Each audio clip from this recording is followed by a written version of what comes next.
Okay.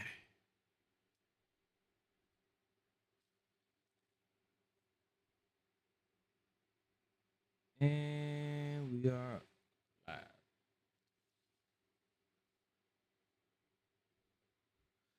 Ooh-wee.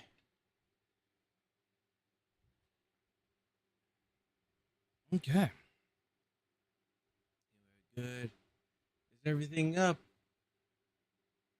Everything up. Everything good. Rumble good. YouTube good. And Twitch good. All right. Ooh. Oh, sorry guys. Sorry for being a little late. Took a nap, then woke up and I was like, oh, what time is it? Didn't realize it's past 1 o'clock. All right. How was everybody's weekend? Hopefully everybody did well.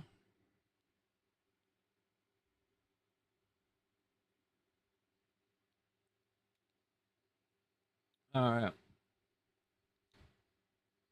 Hey, Sid, what's going on? Hey, Shannon, how are you tonight? I should join you sometime for some Battlefield. We'll see. We'll see. I'm doing good. I'm good. Hopefully you're doing well. Yeah. Battlefield, we'll see. What up, Seth? How's it going? How's it going? Hello, hello.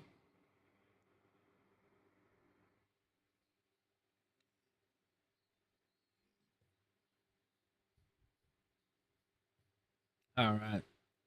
So I'm a little behind on some videos, so let's um yeah, let me double check.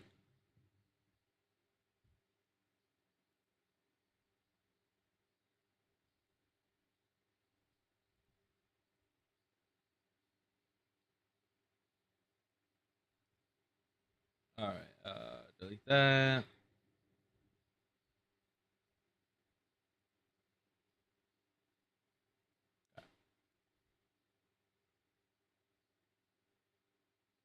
Okay, yeah. I'm all caught up with videos. Nice. Of like of backlogged videos that I had to upload. Okay. So, I'm thinking.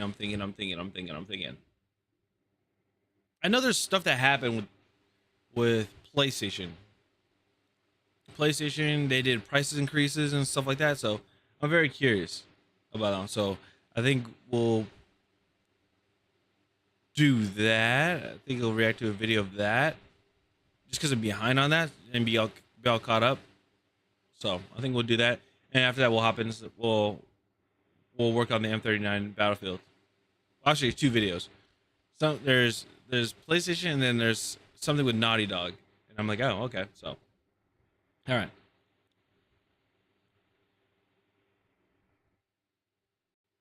All right, hold on. Give me 1 second. Let me lower my fan.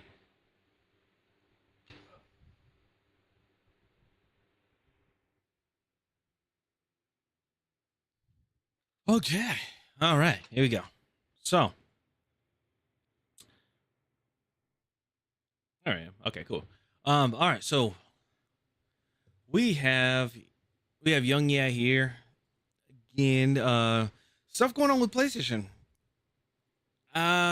People that already have PlayStation, I'm not sure. Would you recommend having a play? Like, would you recommend a PlayStation to people despite stuff that is going on? Like, I'm very curious about that. Because we've seen price increases for like the consoles that happened twice. Now the price of online multiplayer is up, and people are upset about that now. So, let's see. Be sure to also go check out Young Yeah over here.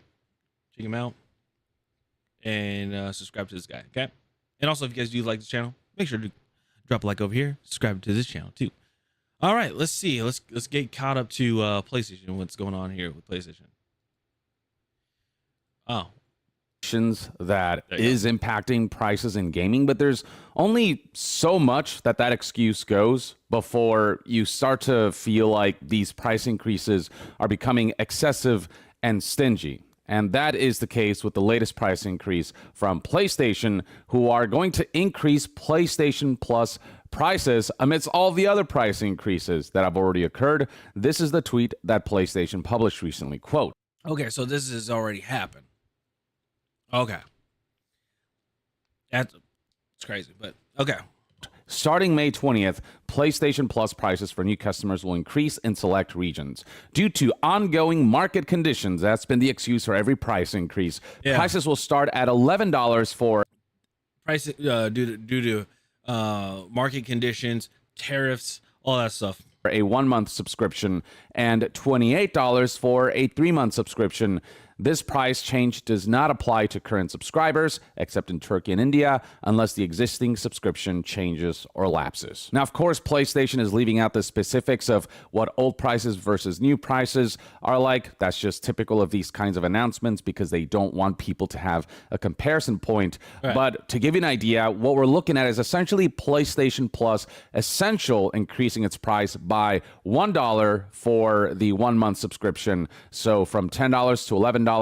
And then the 3-month subscription was once upon a time $25. It's increasing by $3 to now $28. Here's my question. And the thing is, I never did online PlayStation Plus or whatever. I've never done their thing. I've always been Xbox Live from the very beginning of Xbox. Do they have like different tiers? Is that what that is? Like, do they have like is it like, so, okay, I just answered my own question by just looking at this. My bad. It's a 1-month subscription and then 3 months. Do they have a 1-year subscription? Does anybody know? Console still charging for online in 2026 is wild to me. I can see why, because you are using their services. So I mean, it makes sense.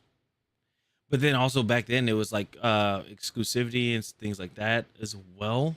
But mainly it's because of the hardware, and it's like it's like Microsoft exclusive, Sony exclusive hardware. So like because you're using their hardware, you have to pay for their services, if that makes sense. I think that's where my mind is going towards. Because I think it's crazy too. But then again, it's like you are using, I have an Xbox Series X, so it's like I'm using all their Microsoft's hardware and all their software and stuff like that, and their features and everything against my will. But and the reason why I say that is because of the updates, like random automatic updates that you get,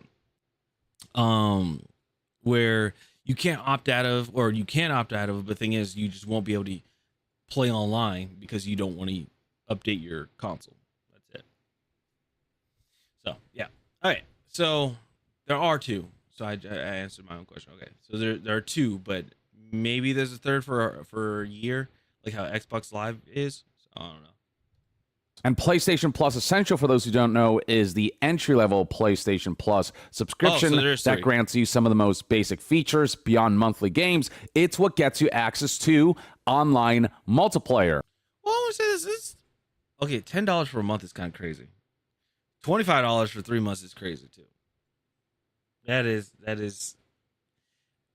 kind of crazy, but then it makes sense because it's like, well, if you pay the 1 month every time, 30, and then after that it's 25. Yeah, so that makes sense. 12 months, that is a little steep. And this is coming from a guy that paid $60 a month, like the past almost 20 years. Yeah, they paid $16 a month almost 20 years, for almost 20 years straight. I don't know. To me personally, it's just not worth it. But for me, it's one of those lazy things where it's like you just want to pay one time and then just forget playing until later on. You're like, oh shoot, I can't access online anymore. Why can't I access online? Oh, my membership is now a silver instead of a gold. Let me go ahead and just re-up. But then what I do is I go and purchase a card. I go purchase a card from GameStop. And then like the 12-month subscription card there. I get it from GameStop and then manually put it into Xbox that way. So then I don't have card. So like my card's not being charged randomly. And be like, oh yeah, here's you have a reoccurring charge, because I've dealt with that in the past too, and I hated that. What system are you on? Are you playing on? Consoles? I play on Xbox, but most of the time I'm playing on PC. Yeah. If I'm not on my PC, then I'm usually playing on Xbox, but that's like usually when I'm like not streaming or anything like that. So if I am streaming and you see Xbox controls and stuff and I'm not talking, then I am streaming straight off of my Xbox playing a game. And I do that time to time. That is the key story here. The way they're making access to online functionalities a little less financially viable for the general masses. Now, from what I understand, everything else does stay the same. So the 12-month subscription for Essential will not change its price, and Extra and Premium prices will all remain where they are. But not everyone can afford these higher tier subscriptions like Extra and Premium. A lot of people. And the crazy thing is, like, it's sad to say, like, this has become it's starting to go away from like a hobby from like for like the general public, and now going into the realm of like rich people and stuff like that. It sucks. And then also the thing is, it's like looking at these membership prices and stuff, just saying, and then comparing it to like the type of games that come out and everything. Is it worth it? Is paying $10 a month, $25 for 3 months, $80 for a year? Is it worth it? Is it worth it? Like, are the games that have came out for like the past 5-10 years, is it worth it? I don't know. People just stick to Essential because they have to, due to it granting one of the key functionalities of any gaming console, online gaming. And so in that fundamental aspect of gaming is seeing an upcharge of an additional $1 for the 1 month subscription, an additional $3 for the 3 month subscription. I mean, that's money that does add up, and PlayStation knows this. In fact, there's plenty of data suggesting that most of the subscriber base of PlayStation Plus are in the Essential tier. As you can see here, by year, in 2022, 2023, 2024, the biggest piece of the pie consistently is PlayStation Plus Essential by a pretty significant margin. And of course, not everyone gets the yearly subscription. Some people subscribe for a month because they know that they might be gaming more on a certain month than others. Same with the 3 month subscription. It just gives people more flexibility. Whereas the yearly subscription, it's like you're locked in. You do pay less, but to get the most value out of it, you have to be gaming every month, like pretty consistently. Again, people are just like how I am. People just buy. They just want to do it buy one time and not have to think about it, and then like not think about it for a whole year, which is fine. Instead of like constantly be like, oh, like, hey, this game is about to come out. Hey, is my subscription about to be up before this game comes out, or before I'm about to finish this game? Things like that. It should come as no surprise that the backlash surrounding this has been swift and severe, with this post already garnering 14.6 million views, with tons of interactions from the gaming community in the comment section, as well as in the quote tweets, with one of the top comments with 34,000 likes being from Ben here, saying blaming market condition is insane. It should be free to play online games without paywalls in 2026. I do that with Game Pass, so I don't gotta pay full price on a game if it's on there. If it's a game if I'm just not sure about, I'm skeptical about, then usually I just watch people's streams and stuff. I'd never used Game Pass. I never did. So honestly, I don't really have say in Game Pass or anything. But I can see if it's like, oh yeah, if there's a game that you want to try out, sure. I just usually watch people's live streams and stuff, and then come up with my thoughts and opinions if I want to get the game, is it worth me wanting to try the game or not. If it's a game for sure that I know I'm gonna get, then usually I'll get it. Well, I wouldn't say usually, but like rarely I'll buy it from the get-go, like like I did with Battlefield 6. Other games, I usually tend to wait 1 to 2 months to see where the game is and how it's gonna do, and then if there's any bugs or anything, hopefully the bugs are already addressed and patched. Let me put it that way. That's just me personally, because I'm at the point where I'm tired of just buying games like right off the rip.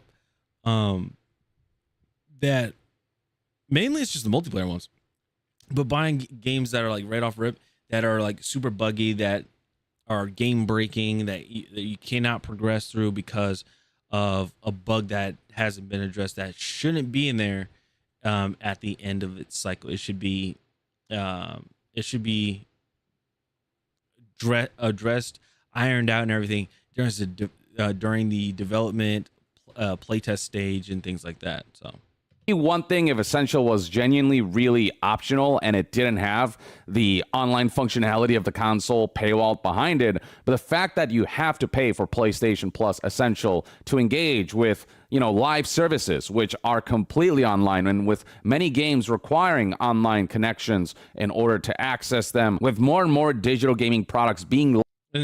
Sorry, I keep pausing, but like that's also another thing of like why people like what do you call it? A lot of people like Battlefield, or not Battlefield. Xbox, they're not really bent out of shape about it, which it's fair, honestly. I completely understand what like people with the Xbox, they understand everything because of what's going on. Let me put it that way.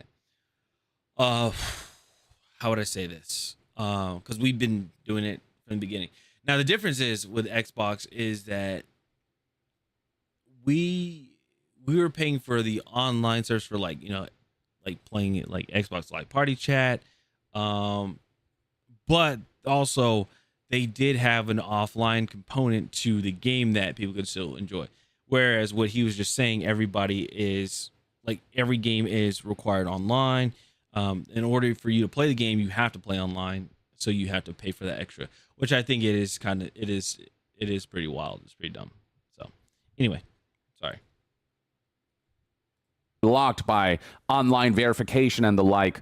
This kind of paywalling is pretty egregious, especially when you're increasing prices for a subscription that has no manufacturing behind it, that has no distribution behind it. It's a completely digital service. Like with hardware, you can justify market conditions as the reason for why you're increasing prices for them, because RAM and SSD and just computing component prices have legitimately gone up as a result of AI gobbling up all of those components to build their data centers. But increasing prices for a subscription model, that's one that many will agree cannot be justified by the excuse of market conditions. People highlighting just how many things you have to pay for and how expensive the hobby of gaming has become, as now you have to pay for internet, pay to play online with PlayStation Plus Essential, and then you of course have to pay to buy games alongside paying for cosmetics, paying to win, paying to lose, pay for DLC. Gaming is fun and relaxing, says this. Wait, hold on. Pay for internet, yeah. Pay to play online, yep. Pay to buy the game, yep. Pay for cosmetics, you don't have to. Pay to win, yeah. Pay to lose, yeah. And then pay for DLC. The funny part is the pay to lose portion is, if I recall, it's buying buying battle passes and things like that, where you don't, like, a lot of people don't want to put in the grind for it. They just want to immediately just buy this stuff and then be able to access it. Again, it's like, if you want to do that, by all means, go ahead and do it. But the downside to it is you can't complain afterwards, say there's not much, there isn't any content because I already did everything. No, you didn't do everything. You bought everything. And that's the problem. Individual. Here's another top comment saying, due to economic conditions for consumers, we will unsubscribe. And then someone else here aptly highlights how all this comes amidst price increases for the PlayStation 5 consoles themselves, which is something that has happened twice now. Nick Tech here says, first you guys increase PS5 prices and now you increase online subscription prices. What the hell? And, you can see right here the backlash is pretty severe. Same thing goes for when you look at the quote tweet surrounding this particular message, with one of the top posts with, 34,000 likes and over 1 million views saying, hot take, online gaming should be completely free. This is a completely arbitrary price with no real benefit. Because of a lack of direct attachment between subscription and the current market conditions of computing components, people are like, what the hell? Really? We're going to get that stingy that we're going to start increasing the price of accessing online functionalities by $1, by $3 per month and per 3 months respectively? This post, I still think it's crazy that they did that. Sorry. I still think it's crazy that they're doing that they're increasing it. Nothing really changed during, for that subscription service. The only thing that changed is the price. That's it. Nothing else. No quality of it really has made it better. That has stood out. That made doing that better. continues with, there is no market condition that should result in what is a free service on PC to consistently increase in price just because you're on console. Now, one potential argument one could make is that by increasing prices for the PlayStation Plus Essential subscription, that's mitigating potential price increases for console hardware. They're trying to find other areas in their platform and business where they can increase prices so that the base price of the consoles themselves don't have to be increased yet again. But when we're looking at a scenario where the base PlayStation 5 costs $650 for the disc version and $600 for the digital version, and the PS5 Pro now costs $900 at one. It's still crazy to me. It's still crazy to me that remember a PlayStation and an Xbox that has a disc. I still remember when those used to be flat out, that was supposed to be the baseline, the baseline of consoles. That was supposed to be your lowest one. And then if you didn't want that, if you didn't want the disc and you wanted just digital, you paid a little more because it had better power, slightly better power to it because it didn't have the disc drive and stuff like that. And then obviously you have the pro versions of them and stuff like that. So it's just crazy. A base PS5 is now pretty much all of them are premium prices, but it's just crazy that a base PlayStation or a base Xbox is now a premium priced console. For the digital version, and the PS5 Pro now costs $900. At what point is it enough? How much further can they take this market condition justification to keep increasing prices in areas where those price increases should not be happening? As long as RAM prices are still on the rise, who knows, GPUs as well. Anything in the hardware, anywhere in the components for hardware of consoles, it's going to shoot up. It's going to keep going up. It doesn't matter what it is. And then again, they're going to get really drastic when they're like, hey, we're not selling enough consoles. We're not selling enough consoles, but everybody's still on previous, on the previous generation, which would be our current one right now. So say for instance, PS6 is out and Project Helix is out. Yeah, you'll have a few people playing on Helix, but you won't have people who are playing on Helix in PlayStation 6. My apologies, but a lot of people are either playing on PC or people are playing on Series X and PS5 Pros. And the reason why is because nobody wants to pay $1,000 for the new consoles. And then on top of that, continue paying a certain amount, $80 a month or whatever, or $80 a year for their online subscriptions. They don't want to do that. So what they would do is, if people are not buying enough of their new consoles, they'll either raise the price of the current console or of the PS5 and the Xbox Series X again, or they'll stop making production. Or what they do is they'll increase the subscription prices again. That's the third option. And then the fourth option, which I think is the last one, which is a possibility, which would be very stupid as well, is that eventually they'll stop making games on the PS5 Pros and on the Xbox Series X, and then they're like, hey, these games are only for Project Helix and for PS6, which would have to force people to play games on those consoles. So it's kind of weird because like now you have exclusivity, not for like the platforms themselves, but for the generation. That's something like a lot of people, not many people talk about either, is generational exclusivity. And this is something I always talked about, and like this is something I combat against for a while, is when people say, how come the next, like or the previous Call of Duty and stuff like that, they're like if we weren't releasing the game still on the Xbox One and the PS4, we'd have a better looking Call of Duty. But the thing is, if you look at what game is, if you look at Call of Duty World War II, like graphically, if you look at that game, I did a playthrough of the campaign, but if you look at that game, it looks really, really, really good. There's a lot of games on the 360 era, like from the 360 PS3 era, and for like the PS4 Xbox One era, where the graphics look really, really, really, really good. And my question is, like, how do you go higher than that? Because the games that I've seen, majority of the games that I've seen, that are in the PS5 and the Xbox Series X era, don't look that great. They don't. It almost looks like a downgrade to what we had before.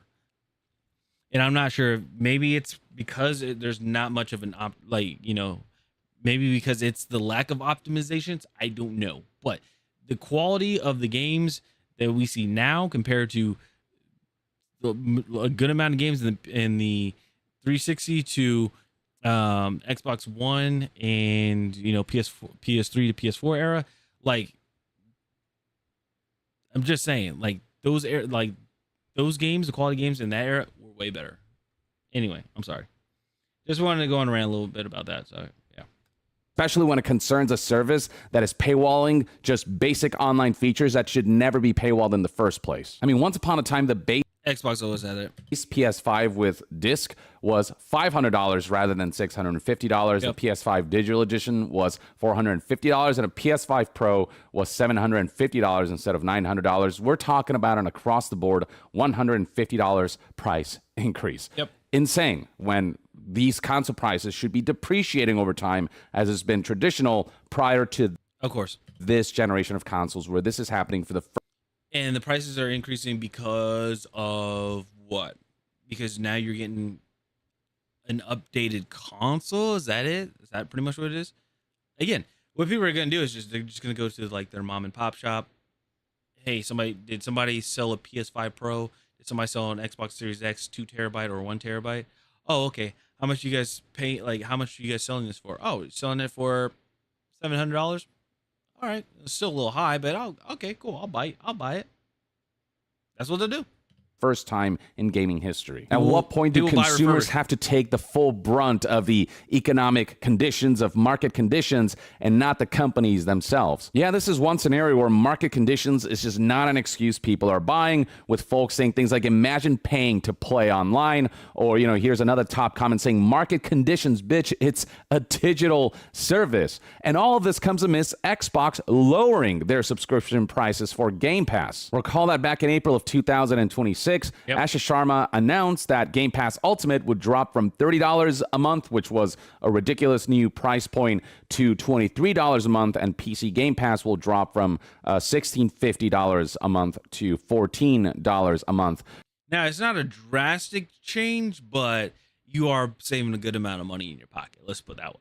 Now, to be fair, this is very much a case of like 2 steps forward and 1.5 steps back. So there's still a bit of a price increase from where it was before. Yeah. But still, a price drop for a subscription is almost unheard of. And the fact that this move did happen is still ultimately a good thing. And amidst this, PlayStation coming out with price increases for their subscriptions, it's just not a good look. Especially I honestly would just prefer if they had Xbox Live. If they did Xbox Live Gold and then they did games with gold. If they ever brought that back, oh yeah, you got my vote. You got my vote for everything. But yeah, if you guys do not know what Xbox Live Games for Gold was, it's basically you if you bought your Xbox Live subscription, if you're currently an Xbox Live Gold member, by either 1 month, 3 months, or 1 year, every single month they had a series of games that are out for free that you're able to just download for free, and you would have it, like you would have the license and everything, for all time. Doesn't matter if your account went to silver, which means like you're no longer a gold member. It doesn't matter. You would still be able to play that game no matter what. Compared to Game Pass, where it's like, hey, you bought the subscription for it and everything, and then you're downloading the game, you're playing the game, right? At a cheaper price. Now the thing is, if your Game Pass were to end randomly, if you're playing the game and your Game Pass ended, I don't know, midnight the next day, then it would kick you off and say like, hey, your subscription has ended. You need to re-up your subscription, which would suck. So that's just why I liked stuff back then. Especially when PlayStation Plus Essential in particular is pretty bare bones and doesn't offer anywhere near as much as Game Pass does. Now, I want to emphasize that Xbox is no different. They too require you to have at least the Essential Xbox Game Pass subscription in order to play games online, and that's also something that should be eradicated. So Xbox is also very much guilty of this. But at least Game Pass Ultimate, with all the games that it offers at this... Again, people are just... people on Xbox are not like as agitated as PlayStation were, because again, we've been charged for online services since the beginning of Xbox Live. It's just, it is what it is. So we have been used to it. We're kind of like numb to it. PlayStation, understandable, because PlayStation Plus was free, or what was it? PSN was free during the PS3, PS4 era. If I recall, they were free.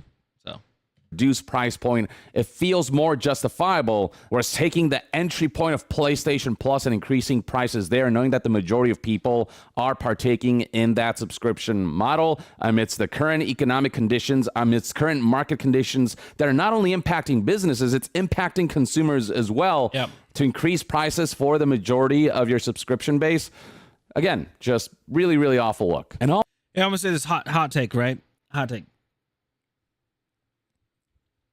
If you buy a PS5 Pro, just saying, I don't know, it may be a hot take, it may be I don't know.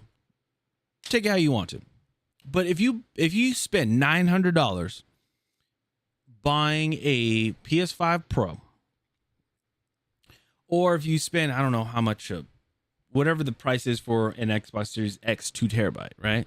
If you purchase those consoles, the premium price consoles, they should either Microsoft or Sony, they should automatically give you online subscription for a year, like with the console. They should, because again, paying nearly $1,000 for that console should be, they should give you some sort of subscription for a year, like give you the subscription for a year, to be like, wow, you are dedicated, like you really wanted to invest into the company and things like that and help us out. Like, we should at least give you this. The reason why I say that is because even when I bought my new graphics card, which was the 4070 Ti Super, when I was upgrading it, I got it through Newegg, and when I bought it, I didn't realize that I didn't realize until I received the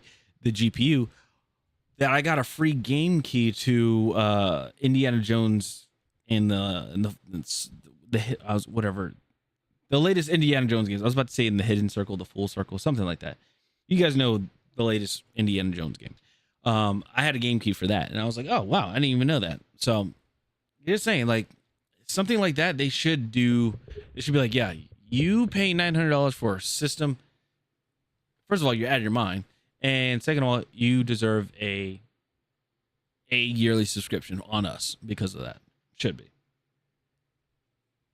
All of it looks even more cynical when you consider something that IGN pointed out in their article reporting on this, how all of this, the PlayStation Plus price hike that is affecting essential subscribers, those who are in the 1 month subscription or the 3 month subscription, comes 6 months before the planned release of Grand Theft Auto 6, which is bound to draw a lot of people to current generation consoles and force them to subscribe to subscriptions like PlayStation Plus Essential for when GTA Online 2 comes out.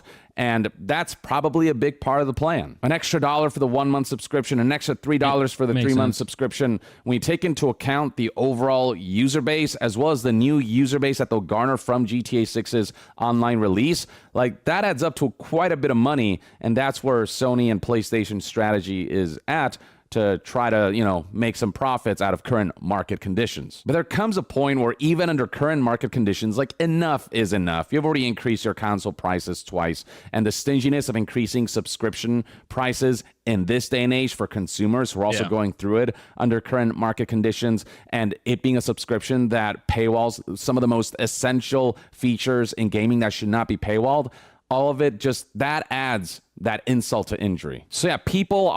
And again, it's like the video game to the console price, and I'm sorry, how to say it. The video game to console price and subscription based ratio, it's way off.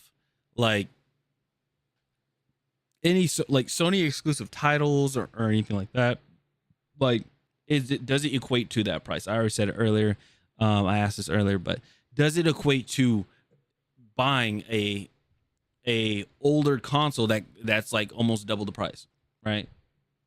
Not really. Are pissed, and rightfully so, I think. And it just feels like gaming as a hobby is becoming less and less accessible. And it's this like race to the bottom for these companies as they make decisions that ultimately will end up alienating their community. And this is why I'm glad competition exists, because it feels like we flip-flop between PlayStation and Xbox becoming the more successful platform, and then the more successful entity becoming really cocky and starting to make really dumb moves, and that allows the other one to make better decisions that then, puts the other one behind. But then like when they start succeeding, they get cocky and start making cocky decisions that allow the other one to kind of supersede them in these areas. And I feel like Asher Sharma has been making a lot of good decisions for Xbox lately, and hopefully that's a role that continues, whereas PlayStation continues to make these decisions that is making people raise an eyebrow on PlayStation as a platform. And I feel like this is a pattern that we'll see throughout the history of competition, but that's where competition is beneficial, because it keeps everyone kind of in check because of the fact that they're competing against each other. I think PlayStation's cockiness in moves like these will bite them in the ass in the long term. It's something that the gaming community will let them know, and hopefully it will lead them to making better decisions or reversing certain decisions. There's a long-term game to play when it comes to brand loyalty, and this is not the move that will facilitate that. I suppose only time will tell how all of this will ultimately impact PlayStation. Maybe ultimately the impact will be minimal enough that PlayStation will be able to get away with this, but that doesn't necessarily mean it's still a good move or that it's a move that will be received positively and something that people won't remember if PlayStation continues making these kinds of anti-consumer decisions as time passes amidst current economic market conditions. That again, like companies act like it only impacts them, but consumers are there in that rough road as well. PlayStation couldn't have picked a worse time to try to pull a maneuver like this. And the insistence on using market conditions to justify every awful decision like this is just something that's getting tiresome to the gaming community, and something that will not fly by with every maneuver that you make. But that, I mean, honestly, what they should just say exactly why. Just say specifically why. Hey, numbers were down, due to things that are at the company, but then again, it's going to look bad. They're like, oh, well, it looks like they did terrible. At least it would make it sound really bad that the company had to increase because of something like, I don't know, they didn't meet expectations, things like that. But at least the consumer base would know, and they'd be like, okay, it seems justifiable, maybe. But using this whole market conditions thing, people are like, dude, just say it. You guys didn't meet sales. You guys didn't meet the expected sales numbers, so that's why you guys are jacking up prices. That's it. Folks, is ultimately one man's take. I'd love to hear what your thoughts and opinions are on the PlayStation Plus price increase and the mass backlash surrounding it. Do you think it's ultimately not a big deal? It's just $1 per month or an extra $3 per 3 months? Or do you feel like this is as cynical and worthy of outrage as we're seeing in online discourse? Share your thoughts in the comments below, and to be further updated on all things gaming news, reviews, and discussions, stay tuned right here on Young Yeah. I'll see you guys next time. Young out. All right. So I'll go ahead and link this in the chat. Oh man. But yeah, it's insane. Let me go put it in Rumble too. So if you guys want to check that out, you guys totally can. There you go. Boom. Nice. All right. But yeah, it is crazy to see with like everything that's going on with this, like with this just gaming and in general, prices going up, subscription wise and things like that. And again, it's tough. It's really tough when discussing about the whole, sorry, it's really crazy, like discussing about like or deciding if people should buy a console or just buy a PC, like buy a desktop or buy a laptop. Who knows? If I were to choose between a desktop and a laptop, I would choose a desktop. But the thing is, it all depends on, are you always on the go? Are you usually at home? Things like that. If you're always on the go, buy a laptop. But then if you're always, if you're always at home, buy a desktop. Doesn't hurt. Things like that. But I understand people with consoles, because consoles is like, hey, I just set it up, I plug it up, I just plug in everything, I'm good. That's it. Right?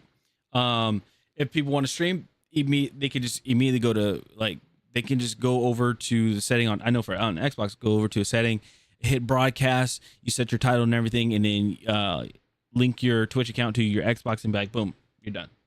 And then you just play the game. It updates the game that you're playing and things like that. So I will say that. But yeah, sometimes playing on PC is also because you get a little extra settings. You get to adjust what you want. You don't have to have frame generation. You don't need to have frame generation, future frame gens and stuff like that. You don't need to. If you guys want to crank the settings up, you totally can. I know with the Xbox, it's more like hey, there's performance mode and there's quality, and that's it. And there's balance, but you don't get to change certain things. Like you don't get to change like the texture. Like you don't get to individually change the texture, the anti-aliasing and stuff like that. You don't get to do those. Last I recall, you don't get to do those. So just saying. Like with a good example is Helldivers. Helldivers 2, it's like you have performance, which makes everything look sharper, like looks low quality but very sharp. Or you get quality, which it looks nice, but you get this bloomy looking feeling, this bloomy look to it. And the thing is, you can't remove the bloom. You have to, I don't know why I had to say it like that, but you don't get to remove the bloom for it. You get to, like, if you want to remove the bloom, you have to set everything to performance, which everything looks very sharp and very, not pixelated, but everything looks super sharp. So that's it. Anyway, let me know in the comments what you guys think about, console price increases and subscription price increases. Like, are you guys going to continue getting subscriptions, or would this be like the final straw for you to like be like, you know what, screw it, I'm going to buy a PC? I'd like to hear you guys' thoughts and your comments about this. And yeah, Salvatino. See you guys later. Have a good one. Peace. PlayStation tripping. Nah, this is the game industry in general. They're tripping. Everybody know that. Everybody know that. Okay.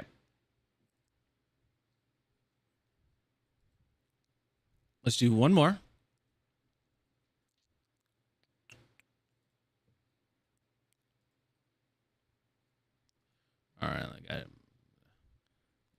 YouTube in their issue, their errors.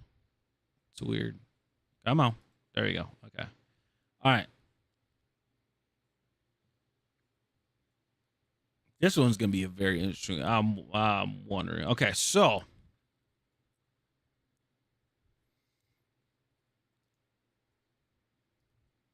unmute this one.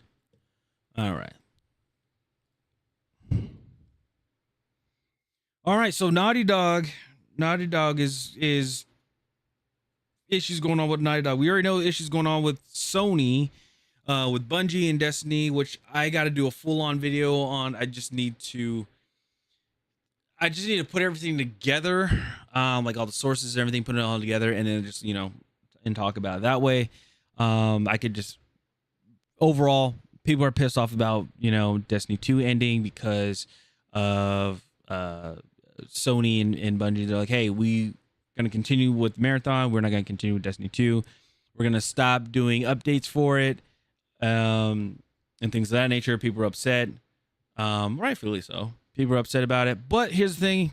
I'm not too bent out of shape about it because the game is still up. It's not like X-Defiant where, the servers are down and you cannot access the game at all. So I will say that. But again, I can see why people are upset about it. So I can. But anyway, Sony, another part of Sony is Naughty Dog. We all know from like The Last of Us, and then they had that game was it I almost said Deep Rock. No. Intergalactic the Heretic Prophet, which we haven't heard in a very long time. I'm still wondering if they're working on that game or not. Last time I heard they were in crunch time, but then again, we haven't heard anything. So this one is from Vara Dark. It is about Naughty Dog Crisis. It says Sony is furious at intergalactic budget and dev time. They're sick of losing billions. And again, they're tired of it because of Marathon is losing a lot of money. So if you guys do like her content and everything, make sure to go drop her like and subscribe to her channel if you guys enjoy her content. And also if you guys like the content over here where we, talk about and discuss amongst ourselves. And also while we do this live, while we're on Twitch, make sure to drop a like over here on this channel as well. So here we go. If the rumors are to be believed, Sony is absolutely furious with Naughty Dog over how long it's taking them to develop games. The cost of these experiences is probably sky freaking high, and now apparently they are facing a massive amount of internal pressure from Sony over their slow game productions.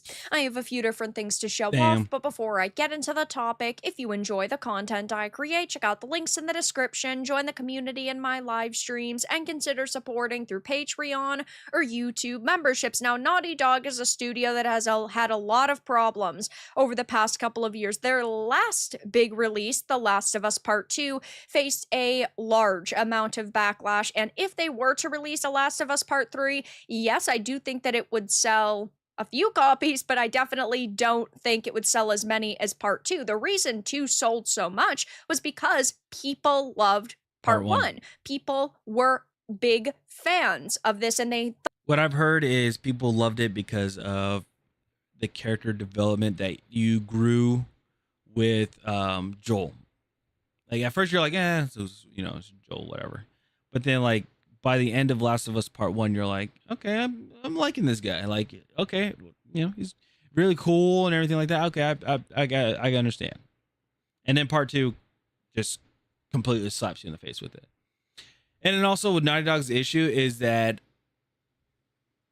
some of their developers or voice actors, when it comes to the game not even coming out yet, and I've already addressed this in the past, especially with Intergalactic, is that people like to talk down to consumers and say their opinions aren't valid, they're chuds, they suck, this and that. You guys are gonna you're gonna buy whatever game that we make and you're gonna like it, things like that, trying to like basically bite the hand that feeds them or that keeps their company going, things like that. And they don't really think about the repercussions where they see now that people are voting with their wallets and they're like, I'm not buying this game, type of thing. thought, oh my gosh, there's so much potential here, they've created a hit. Same thing happened with Ghost of Tsushima. First game came out, Yes. people absolutely loved it. And then Yote had sold a couple million copies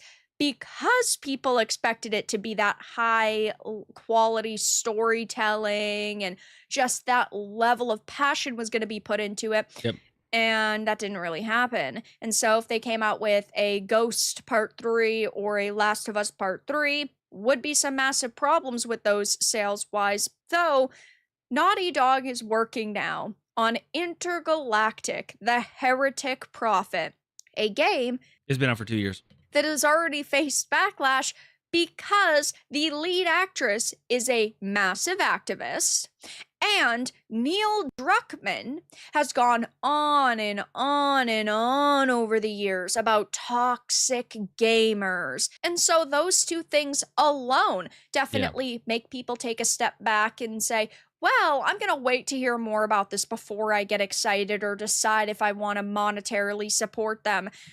If I was a studio, if I was a company personally, and I was making a game, and I was like, ooh, what, like, you know, want to bring some voice actors or actresses on. I swear I'm running background checks on everybody. I'm checking your socials. I'm checking everything, seeing what you have said in the past 5 years. Actually, you know, I'll be nice. What you said in the past 3 years. Okay. No, for my sanity, 3 to 5 years. Okay, that's my range. Past 3 to 5 years to see what you said. If you said anything wild, no, you're automatically disqualified. And I will say it. I'll be like, hey, you are not qualified. Why? Because your social media presence of this and this and this. Or I would talk to you about it. Be like, hey, what is your, what are your stances on, things that are going on in the world and things like that. And if depending on their answers, I'm gonna be like, hey, sorry. Like either, hey, okay, fair. Don't have this in the workplace. Okay. Not while we're working on this game, or keep it on the hush, or sorry, you didn't get the part. That's it. Like if you're trying to be all political activists and this and that, first of all, you're not getting accepted. There's no way in general. There's no way you're gonna get accepted into being a voice actor for my video game. Hell no. I will rather just have, and I would hate to say this, I'd rather have AI do it. I'd rather have an AI voice. And then people would be pissed off about it, like, well, guess what? You have all these activists. I'd rather deal with an AI that is that's not talking about politics or anything like that, and have an activist voice actor or actress. That's it. Going forward and Intergalactic. Sorry. Plus, there's too many problems with voice actors and actresses now, because they think because they're a voice actor or actress for a certain character in a game, they think that they have the right to change an appearance of what character of that said character or whatever. Like, it's like, hey, we just need you to do the voice for it. That's it. We don't need, like, if the character is a blue bowling ball, I don't care. If it's a blue bowling ball and you say, I'd rather have the character be like a cube or like some sort of like a triangle, or I wanted to be a robot. It's like, no, we're not remodeling the character and changing the complete design of the character just because you're being the voice actors. Also, disqualified. We've only seen a very tiny bit of it, but it doesn't really sound all that unique. It just sort of sounds like another generic space game. I guess we'll have to see if that ends up being the case. But a couple of months ago, we had heard that apparently Naughty Dog developers were hit with mandatory overtime to finish an internal demo for Intergalactic, the Heretic Prophet. So, of course, they are still years and years and years and years and years away from actually releasing this, if they're not even done like internal demos. They announced this way too early. And so that looked pretty bad. Honestly, I think before you even do an announcement trailer or anything like that, you should have, because nobody really wants a cinematic trailer. I'm sorry to say, nobody wants a cinematic trailer nowadays, because optimization is thrown out the window. Barely anybody tries to optimize their games anymore. So let's be honest.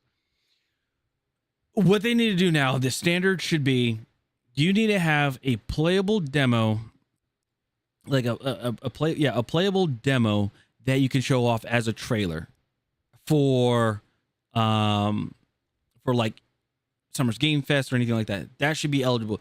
Like, if you cannot do that, if you do not have 5 minutes of gameplay for a trailer or for a demo or something like that, then you don't get screen time. You don't get trailer screen time or anything like that, or advertisement. You don't.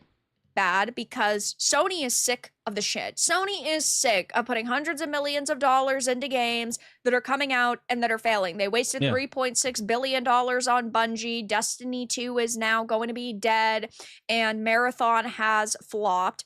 You have them wasting $500 million on Firewalk Studios and Concord. Crazy. They are trying, it seems, to give Naughty Dog a little bit of money and also a little bit of time, but we'll just call it, for argument's sake, generosity, right? Can only go so far, because at the end of the day, they are still a company. The reason why I think that Bungie, for example, was given more time to potentially have Marathon grow is because they have a longer leash, seeing as they've been around for multiple decades, whereas Firewalk hadn't been. They had no track record, and so they shut down Concord after, 12 days, because it was a flop, and they said, yeah, there's no possible way that we're going to keep dumping money into this and giving them the chance. And Naughty Dog's the same way. I think that Naughty Dog has a little bit of a leash, but it can only go so far before it ends up snapping.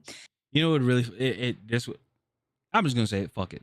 You know what would really piss people off, or what would make people upset when it comes to this, is if Naughty Dog, or not Naughty Dog, just in general in the gaming industry, especially like really established studios, if Sony were to buy, Sony bought Bungie, Sony, and also Naughty Dog's under them, right? If they put out a game that's not well received, obviously, instead of laying off people, how about they just instead of like the CEOs or the people in higher positions that usually get bonuses, take their bonuses away, and then obviously keep the employees there, but take their bonuses away, give their bonuses back to the investors, and then if they do it again, if they make another game and it's complete garbage and doesn't do well, then start doing cuts, start cutting away from their money, and then giving it back to the investors. Investors get their money back. Investors get their money back. The employees, they still have a job. And the higher up people, now they're starting to worry, because they're like, hey, now this is cutting into my pay. We need to start working on this. Because right now it's just like, they don't care. Like, hey, I received, we just laid off a few people. But it's okay, because I still got my bonus. That's what's going on. But if you take away from the top, take away their bonuses and start chipping away at their pay because of their failures, their lack of leadership and their failures, then they'll start to really start to notice and tackle amongst that. So that's just me personally. So we now have these rumors circulating. They are coming from Jason Schreier, of course, take it with a grain of salt, saying that they are facing a massive amount of internal pressure over slow game production. The comments on Sony reportedly being upset with Naughty Dog game production / releases this gen and the big budget for Intergalactic. And yeah, if the budget is already big, who knows what it's going to be by the time this game actually comes out. So cap everything at $50 million. All of this stems from a thread Jason Schreier. Unless it's a franchise, a well-established franchise, they get capped at $100 million, but everything else $50 million cap. Had put up on Blue Sky. You don't get anything else. Talking about Bungie's planned significant layoffs, he had commented a lot of people have wondered why Bungie didn't immediately start working on Destiny 3 after the final shape 2 years ago, and it just boils down to the answer, as it usually is how much money it would take. Well, the thing is, they like it all depends on how much money it would take for it. They knew that they knew that Destiny 2 was doing very well, and they knew that Final Shape was supposed to be I mean, basically, it's called the Final Shape for a reason. Like, you know, like they knew that was going to be the send off, and it was getting people ready for Destiny 3. So you already built. So people are already buying the final DLC, quote unquote, the final DLC for it to, you know, to play it, have a great experience. But then what they could, but then like after when Final Shape comes out, they could immediately start working on Destiny 3. They could have. But what did they do? They decided to add Edge of Fate and Renegades to try to milk more money out of Destiny players, obviously in Bungie, while they're working on Marathon. So that's the problem there. I have to say. To how much money it would take. Somebody commented, company that has no issue letting Naughty Dog spend 5+ years and $300 million on a single player title, now concerned about spending money on a new MMO shooter with a built-in fan base just fantastic. And he commented, oh, they definitely have an issue with that. And I think anybody with half a brain would know that they don't want to spend $300 million on a game that's going to take probably a decade to develop. They want quicker releases than this. But we also see that there are problems happening at these studios, right? They are hiring activists. They are not hiring talented, passionate developers who actually... I was gonna say that people that are passionate, that actually want to make the game, they're not hiring they're not hiring a team that are all on the same page, the same wavelength. They're like, hey, we want to make a game that's about a space bounty hunter that is traveling from planet to planet to assemble crew to take on, I don't know, a faction or something like that. I'm just spitballing of what Intergalactic Heretic Prophet would be. Like they're not doing that. They're just like, hey, we're making a video game, and they're like, oh, okay. Hey, I want to, like, let's hire this person. Oh, let's hire this person. Like, I worked with this person before. Let's hire this person because their father is the CEO of this company, and they said that they want a job. So let's hire them as well. It's a lot of nepotism in the game industry. I mean, it's just what it is in the entertainment industry. It's a lot of nepotism. And they think because of that, they think like their game is going to be a hit. No. Know what they're doing.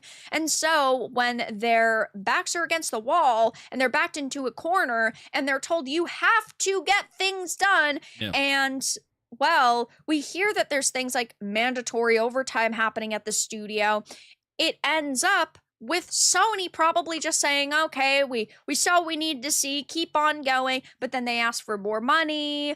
They get to the end of that 5 years and then they're like, oh, we need a little bit more time. We need a little bit more time. We need a little bit more time. And then you had 10 years. That's what happened with Veilguard. Throughout the first few years of development, they had a plan. Then EA said, no, you actually have to change your plan. It needs to be live service. They started shifting it around. And then a couple of years into sort of that development period, they were told, no, you actually need to go back to your original idea. But they also didn't have talented developers who were working on that game. They did like the worst. I will say this. Not all of them weren't talented. I bet you they had some talented developers, and I mean, I hate to say it. Yeah, they had a good amount they had some talented developers. I did talk to a few of them when I worked at EA, and it sucked because they said they had their own concerns about the game. They couldn't voice their concerns because it was a potential of being reported to HR and them getting fired. So it's one of those shitty things that happens when it comes to the game industry of when you're working there is you really want to voice your opinion to be like, hey, this is just for, like, I know this sounds bad and it's going to hurt somebody's ego, obviously, but I'm doing this because this is what people are going to say about the said game. And if you want to ignore that, it's going to make the game even worse, and then people aren't going to play it, and then this game's going to shut down before it even tries to take off. That's what's going to happen. But look what happened to Veilguard. Let's put it that way. job possible. It's not even like the story or the aesthetic made. Sorry. Last thing I want to say is when it comes to video games in general, if you look at LinkedIn, and it doesn't matter what game it is or what position it is. If you look at LinkedIn, it says usually at the bottom for like, qualifications and things like that, it usually says experience in that specific game. Like if you are doing Wizard of the Coast for like Dungeons and Dragons, it's like experience or have knowledge of playing Dungeons and Dragons, or with EA Sports have knowledge or experience or knowledge of sports games, things like that. So I don't understand like some of these people when with Dragon Age Veilguard again, they're like, oh, okay, we're gonna make a Dragon Age Veilguard, we're gonna make another Dragon Age game, but it's not the dark fantasy like the other ones were. This one is completely different. It's weird. Made a lot of sense or were good. The characters didn't resonate with gamers. Nobody really liked that experience, and that's why it was dead on arrival. And Intergalactic, the Heretic Prophet, is their future. It is what Naughty Dog has right now. We haven't heard anything about A Last of Us Part 3. Nope. Except for rumors that they want to work on that next. Okay. We've heard if they made maybe Days some Gone too, whisperings, I suppose we'll call it, because they're not full-blown reports, that they want to revive some of their past franchises and series, but ultimately they need to get Intergalactic the Heretic Prophet done first. All of the money that they are getting is going into this game, and maybe they shouldn't hire very controversial actresses like Tati Gabrielle, who are going to take to their social medias and post memes owning the chuds that say, oh, it's woke, it's so DEI-licious, right? And stir up controversy. True. Maybe they should hire an actress who is an activist and goes into interviews and talks about how toxic the industry is. Maybe someone like, along with the NDA that they have to sign, they also have to sign an agreement that they cannot use social media until the game is done. Don't care. Cannot use social media because you are representing the game itself. You cannot access your social media. You cannot use social media to talk about anything. If you violate that, we will remove you from being a voice actress of the game. Neil Cuckman should not attack his potential customers on social media, and people would be like, yeah, I am going to support you going forward. But I think anything that they put out now is going to be heavily scrutinized, and really, they deserve it. Scrolling through the comments really quickly before we wrap up this video, people are saying things like, I don't like the sound of that. Makes it seem like they don't really have confidence in the upcoming title. And that is definitely true. So what? Intergalactic is probably going to sell 15 to 20 million copies. Naughty Dog will be fine. And we have absolutely no idea that this is going to happen. This could be a game that, yes, sells pretty well because of Naughty Dog's name alone, or it could massively underperform when it finally releases, because this might just not be an experience that people are looking for at that point in time. You mean Sony has an issue with Naughty Dog production when they had them work on The Last of Us live service for how long before canning it? They need to break off from Sony. That's definitely not going to happen. No. Was an easy source of money would be continue posting on PC. And yeah, that also is going to potentially be a problem for them because they're not launching on as many platforms as possible, which should equal as much money being made up front as possible. So yeah, this is not looking particularly good for Naughty Dog right now. They are facing internal pressure. Their game budgets are ballooning. Production lengths are extremely long. Months ago, we heard that they were being hit with mandatory overtime to finish demos. Never mind how many more years it's going to take to finish this game up. And yeah, it looks like Sony is sick of the BS. But that's all that I really had to discuss in this video. Let everyone know your thoughts in the comments below. If you found this important and informative, make sure to give it a like, share it, and subscribe to the channel. And if you didn't, give it a dislike. I appreciate your support either way, but I'll talk to you all again in the next video really soon. Yep. So that is the pain and suffering that is going on with Sony. which is insane. All right, let me go ahead and link her video. Be sure to go drop a like. Make sure to go subscribe to her channel if you guys do enjoy her content. And let me go ahead and put it in here and Rumble as well. Yeah, it's insane. See what's going on with just with games in general. Again, anything like, okay, so anything that takes like 5 years or more,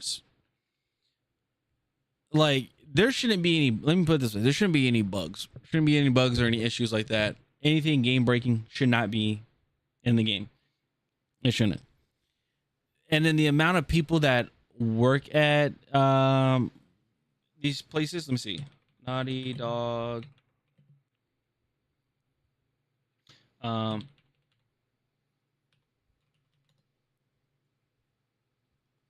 So Naughty Dog, headquartered in Santa Monica, California, currently employs between 400 and 1,000 personnel. So that should tell you something. Let's put it that way. That should tell you something. They shouldn't have a problem making a game if you got over 1,000 people. Now, obviously, not all of them are developers. You know, you got the artists, you got art teams and stuff like that. So, yeah, shouldn't be that hard. But it is what it is. Anyway, what do you guys think about this whole thing? What do you guys think about Naughty Dog? What do you guys think about Intergalactic Heretic Prophet? Because that is supposed to be their next game. You guys think it's going to sell well? Do you guys think it's going to hit the 15, 20 million copies? Do you guys think it's going to flop? What do you guys think? I'm not trying to prey on the downfall or anything. I'm just saying, like, they were really trying to push this game, and then out of nowhere, it went very quiet for the past 2 years. It went quiet, and it's not looking good. Usually when games go quiet, it doesn't look too good. Yeah. So anyway, stop the channel. I'll see you guys later. Have a great one. Peace. All right. My man, this is crazy. My Stream Deck froze again. So weird. Yeah, it froze. Why do that? Why I keep freezing? Go here. Yeah. There we go. Task manager. Let's see if let me go to. Do I have Stream Deck? Stream Deck. No, Elgato. Nope, nothing. Okay, all right. So let's do.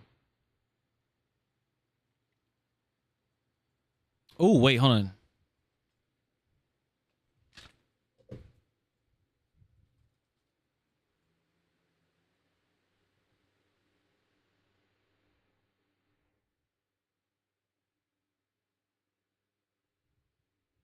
Okay.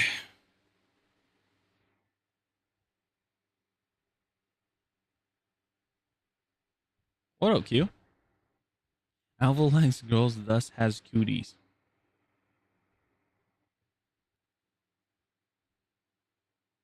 What was it in what was the name of the movie? 40-year-old version.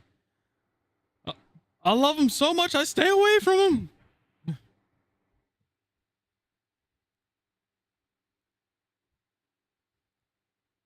How you doing, man? Alrighty. We are gonna play some Battlefield. But I gotta use the restroom first. Yeah, I gotta use the restroom first and then get some water. It is freaking hot. It is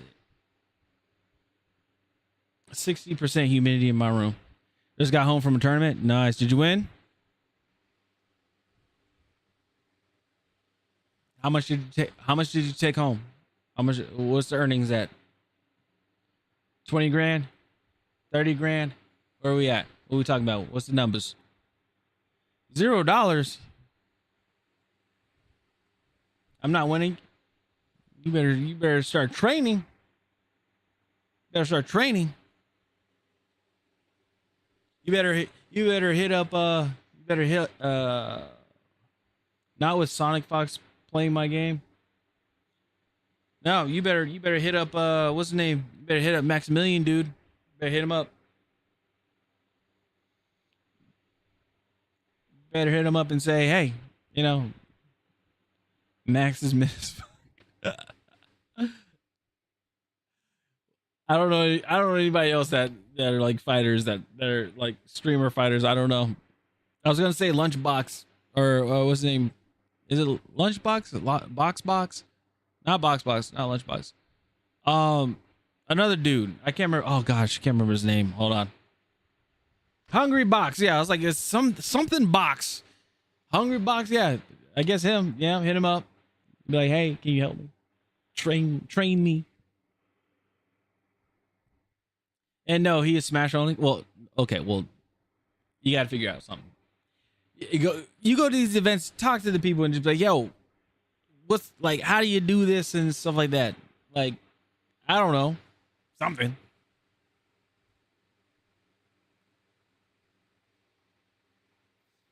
Dog, I went 2-2. Didn't play a game for 4 months. I placed 193 out of 607, but that's not first.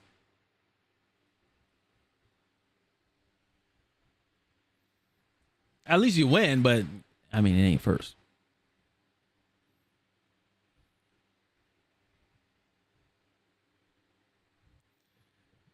Do you a favor? What is the favor?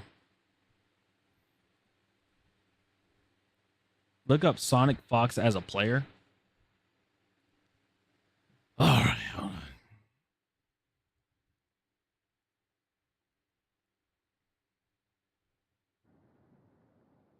Sonic Fox as a player.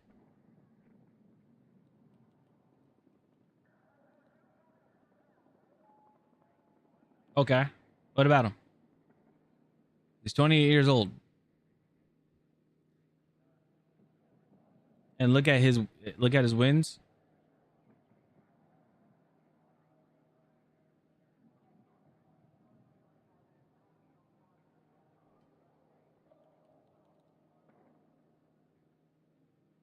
So he won Mortal Kombat 1 tournament at Evo 25 in Las Vegas, securing their 8th career Evo championship. Games dominated is Mortal Kombat, Injustice, Dragon Ball, Fighter Z, and Skullgirls. Okay. Talk to that person.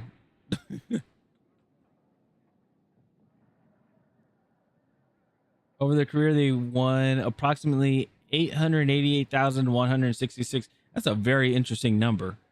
That's their total prize earnings. Yeah, you better talk to that person. Motherfucker's playing my game now. Well, good. Learn from him. Learn from the guy.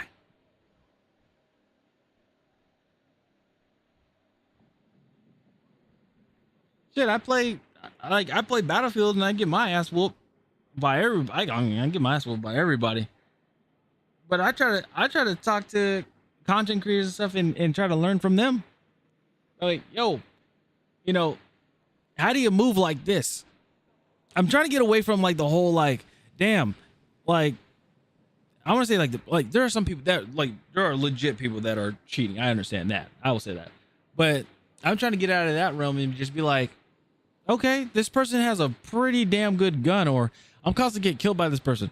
Hey, try to hit them up and be like, hey, how did you get like how's the like how do you know when to hit somebody from this position? Like, or you know, you're beaming with this gun and I can't even beam with this gun. Like, what is the like is there certain attachments and things like that? I'm trying to like honestly, I'm just humbling myself. I'm trying to humble myself and just be like, hey, just why don't you just ask these people like what's going on and stuff. Usually the people are cool. They're like, oh yeah, it's this and this and this and this. That's how I learned I learned a lot from people in the Battlefield community, especially snipers. I met a few people that are snipers. I'm like, bro, how the hell did you guys hit this shot like with a sniper rifle? And then they tell me like, oh, just try this, try these attachments on this gun. And I was like, oh, okay. Things like that. So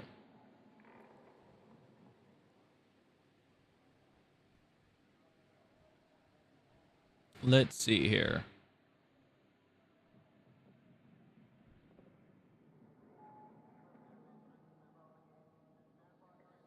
But yeah, it's one of those numbers. It's pretty crazy. It's pretty crazy. And I ask people about what do you call it? I ask people about trying to think of the other game or in Battlefield. Oh, I asked like people who are engineers like that specializes in RPGs. How the hell they shoot down a jet so damn easy with an RPG? Like how do you time it? Like how do you time it correctly and things like that? And man, they dropped some knowledge on me, and they're like, yeah, it takes a lot of practice, but you just need to like make adjustments. I'm like, all right, bet. So I still got to practice on it though. But yeah, all right, I'll be right back. Let me go use the restroom, and get some water and all that stuff. So I'll be back. That one.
So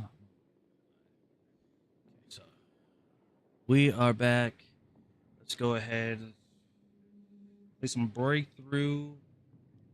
I played earlier today. I was getting some challenges done.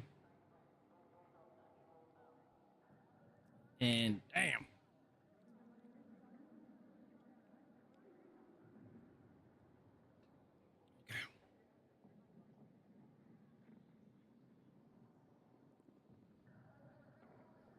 Give it a fuck. Give it a fuck.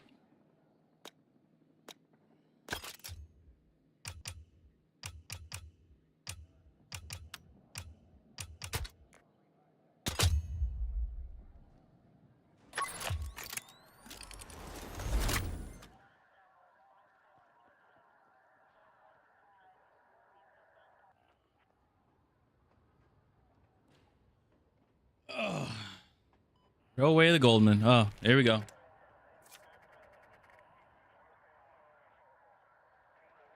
Defending.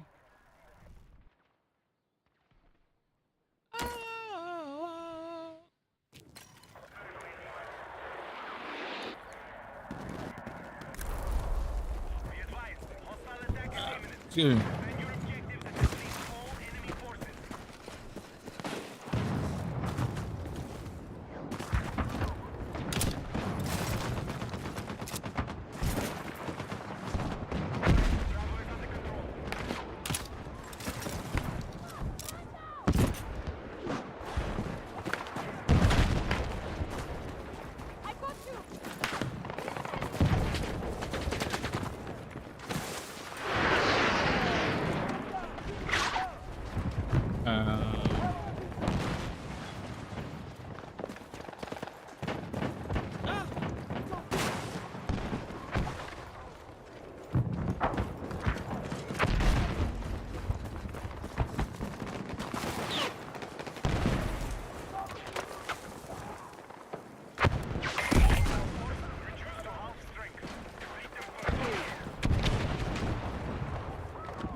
Wait, how high is this thing?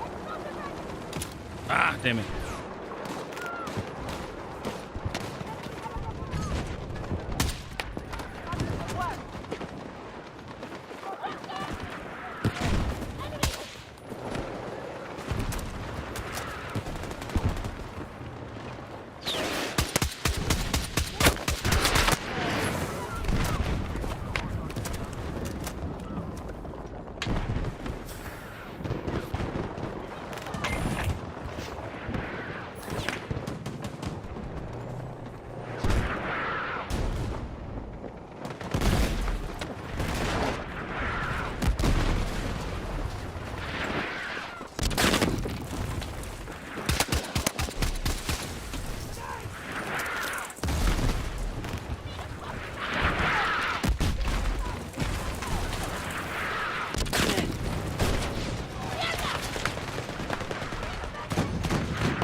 No, you, oh my god.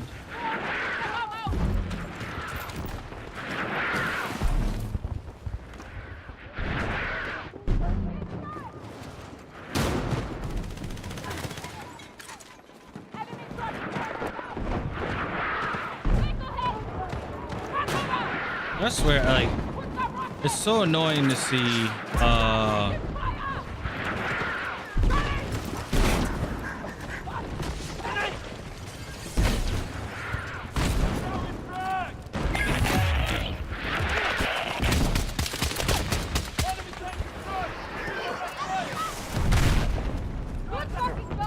it's so annoying seeing this.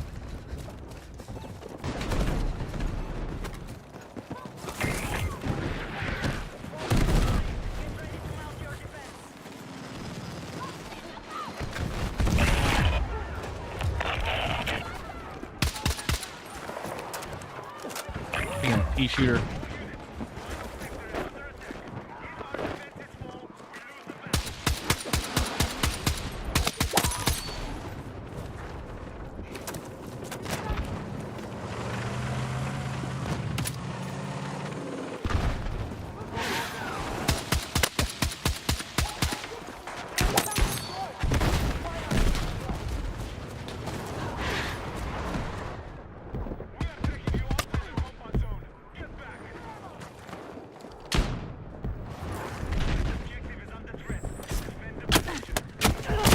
What?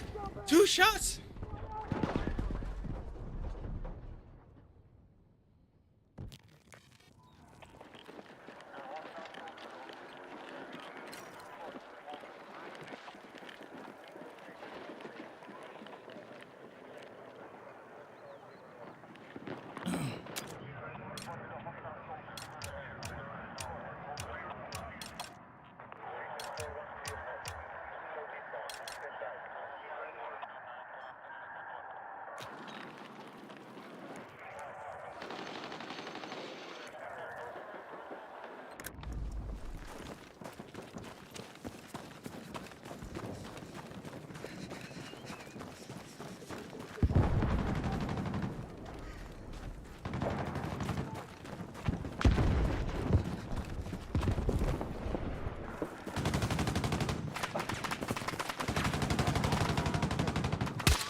Oh wait, I don't have a tracer anymore.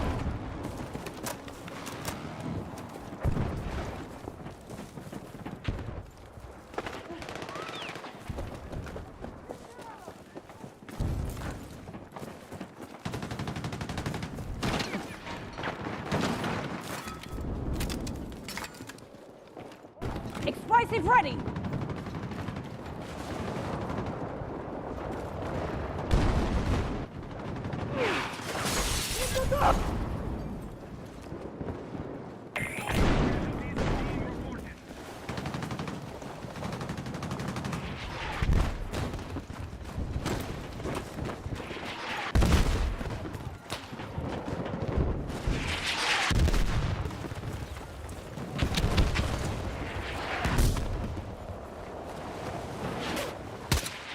Hey man.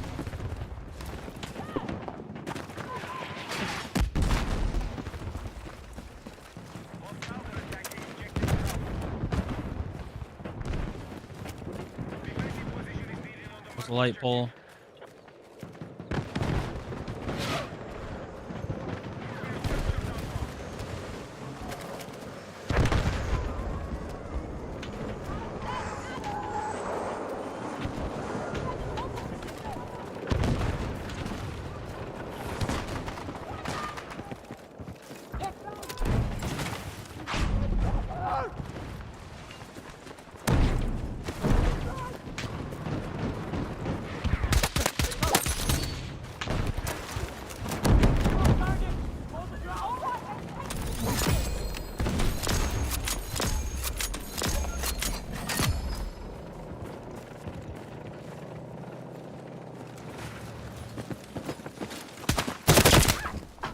I don't know why. Oh, because I jumped down from something. That's also another thing. Just-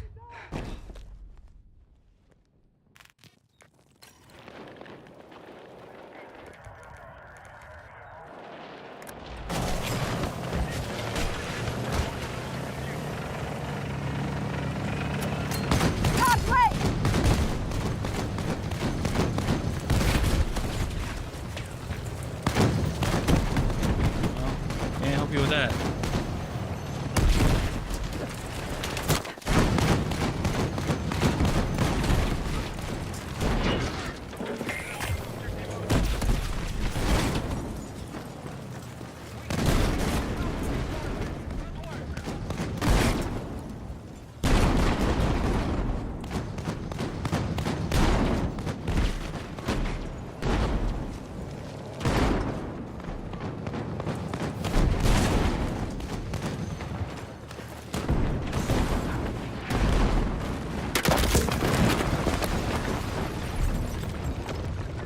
What the hell?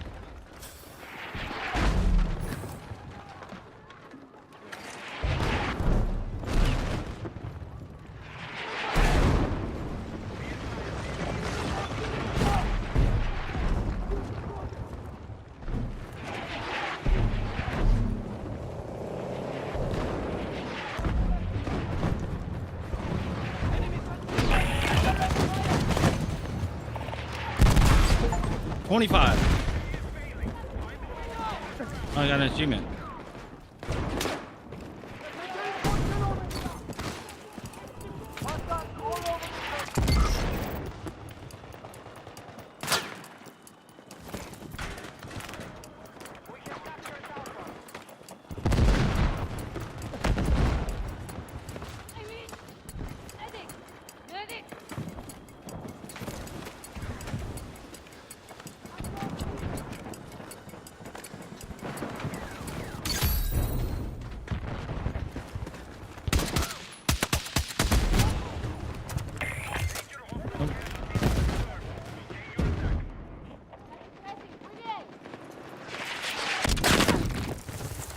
Dude, I am so sick and tired of this mortars.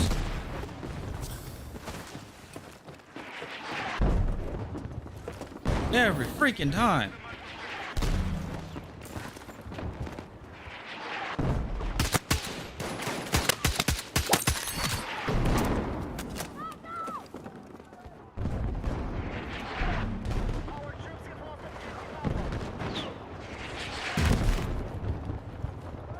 Mortar, mortar, mortar. See?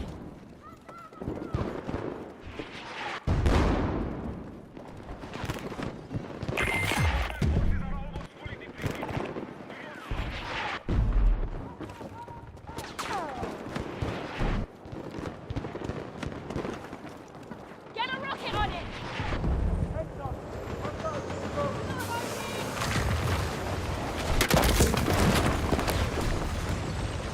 How was that?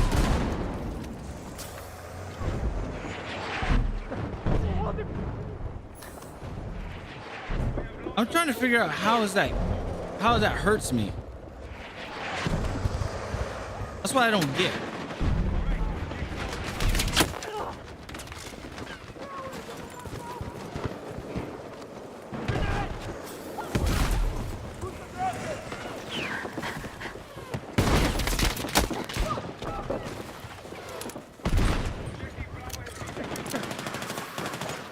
Hostiles all over the place.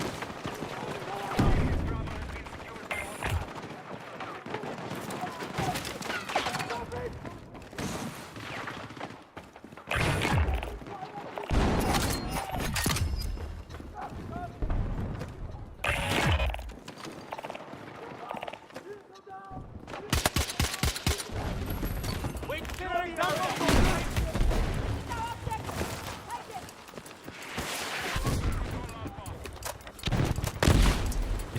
Take B, that's it.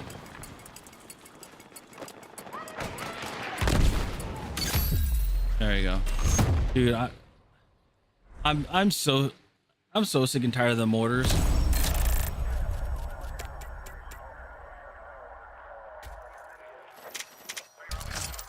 That's what's annoying me is the mortars.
Oh, there is only long range. Oh, never mind.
Okay.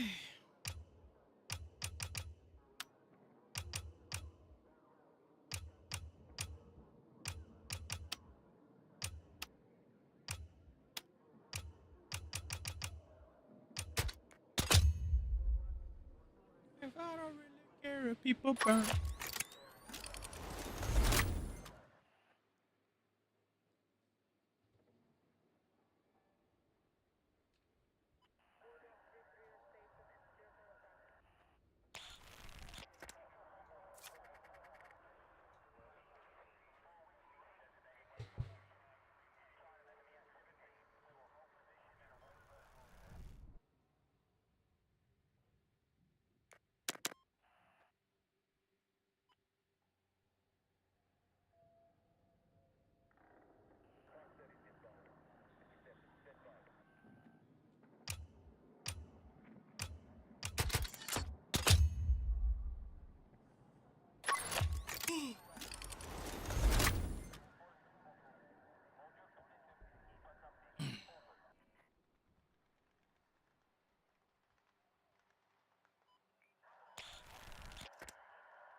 Excuse me.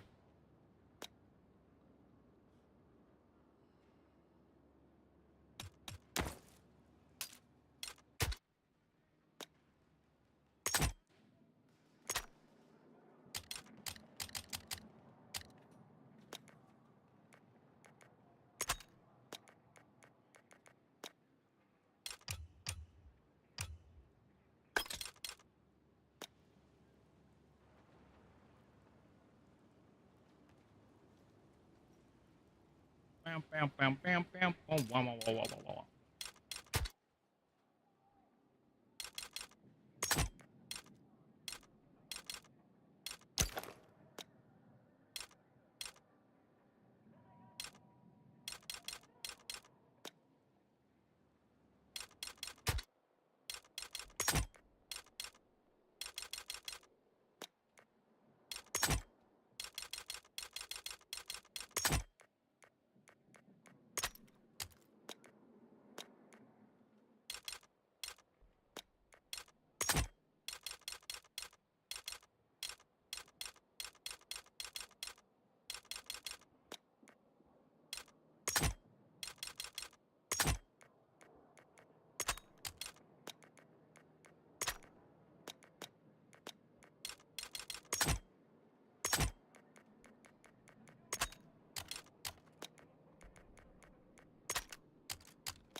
Zucchini.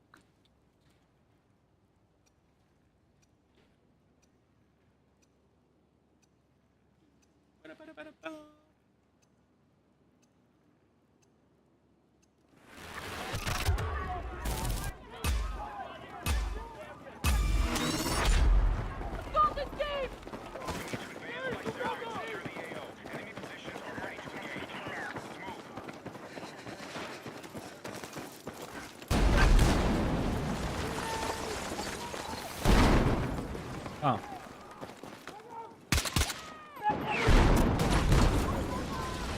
Oh. Oh, hold on. There you go. Oh yeah!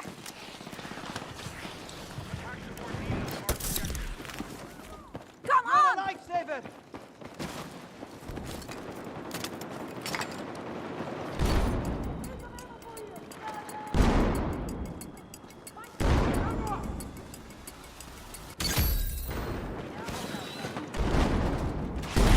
Jeez, that is not good.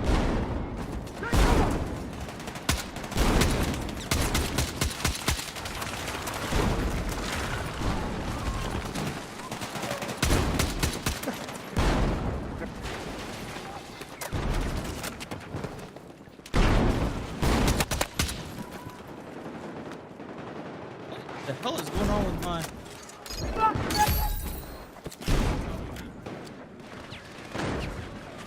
Good work! Have to prep! We got the man down!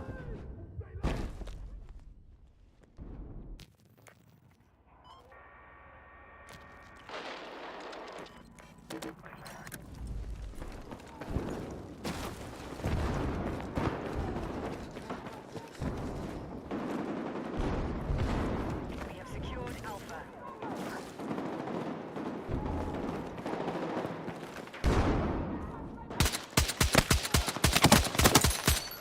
Defensive position needed on the marked objective. No.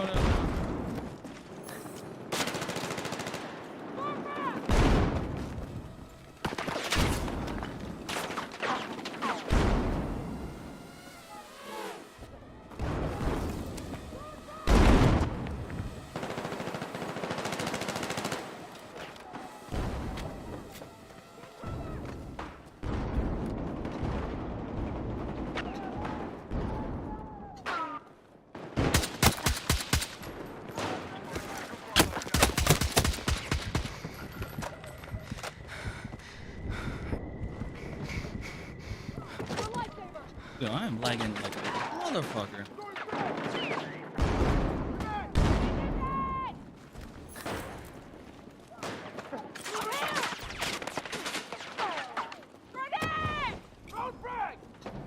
Objective Alpha is in enemy hands. EMR taking objective Bravo. Jeez. Come along!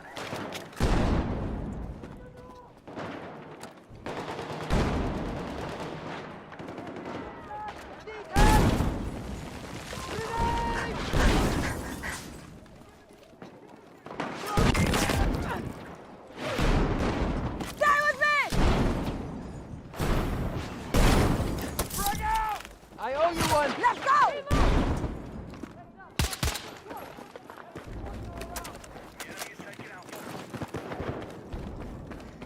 Ready!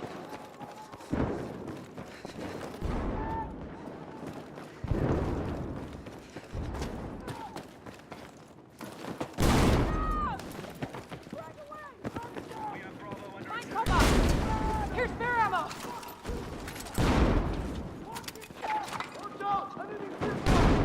We're not alone here! All over the place! Landing! We got them on down! Oh shit. That's not good. Grenade! Alright! Let's take this objective! Target down! You're telling me that already went down?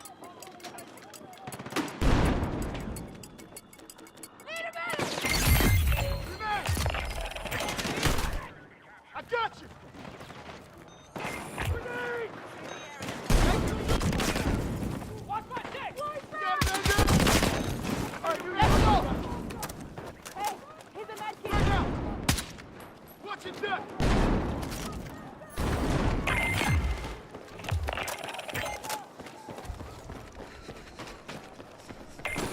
I got you.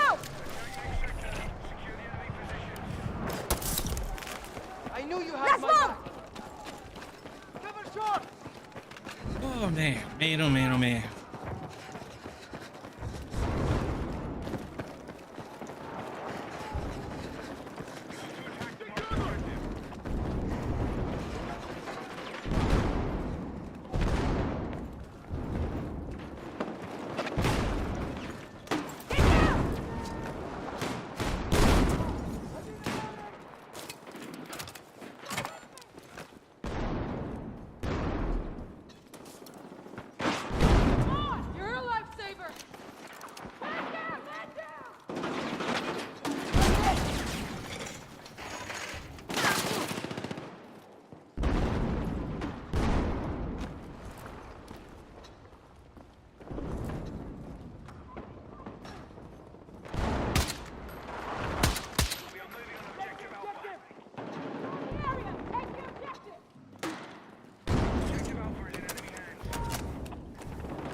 Bouncy.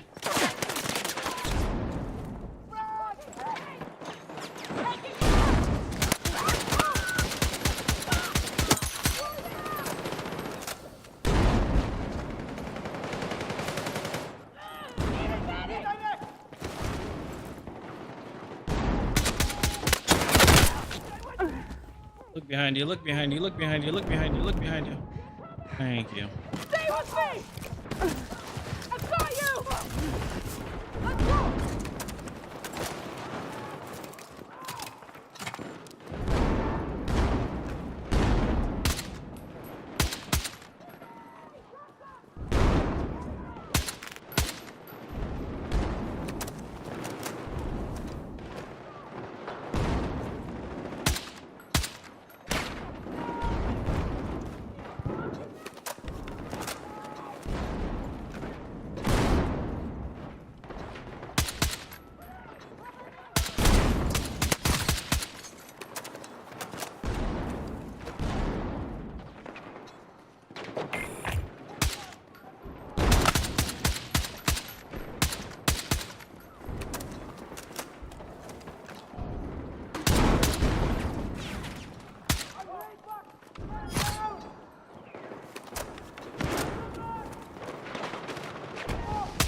Let's go!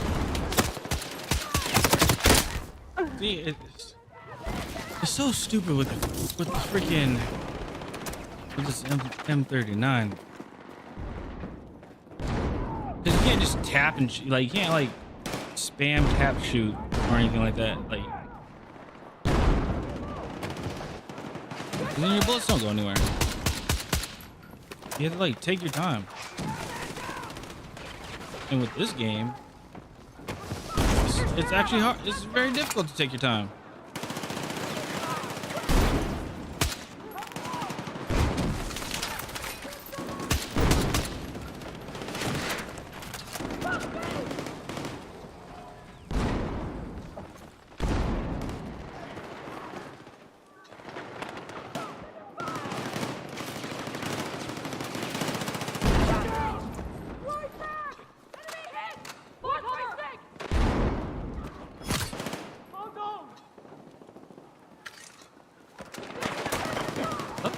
That is somewhere.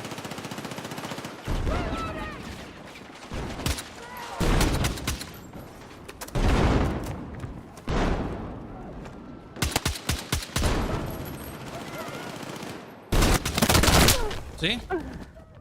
No, like, no matter what. No matter what. You just can't do a damn thing about it.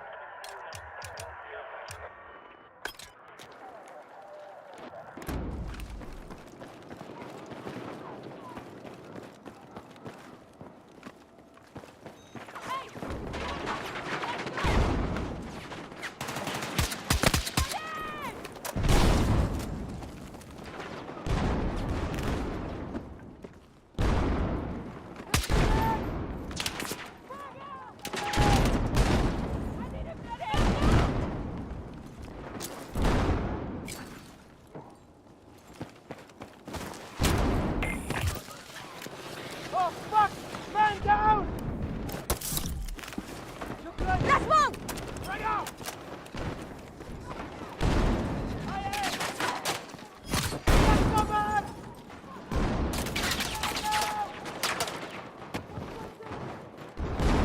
They locked down the left side. Yep.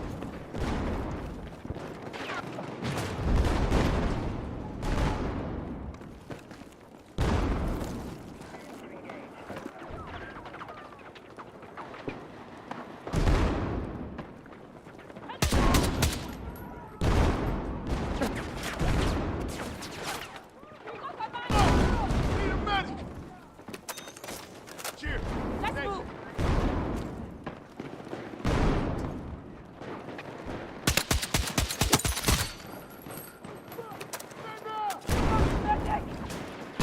Stay with me!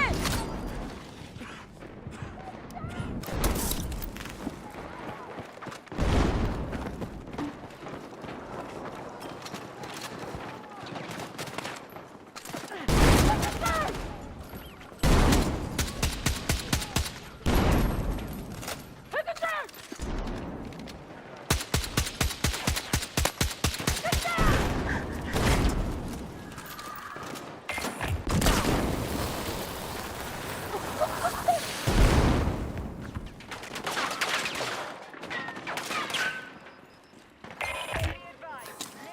Drag away!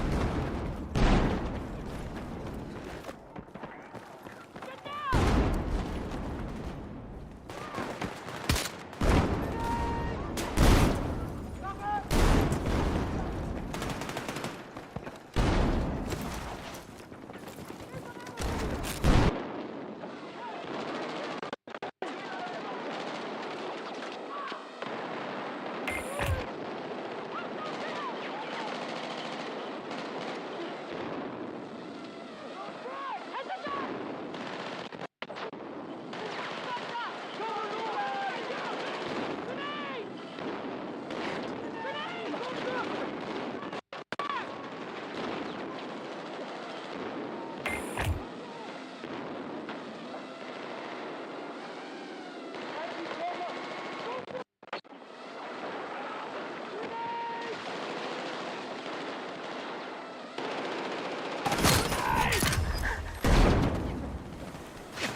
Head down!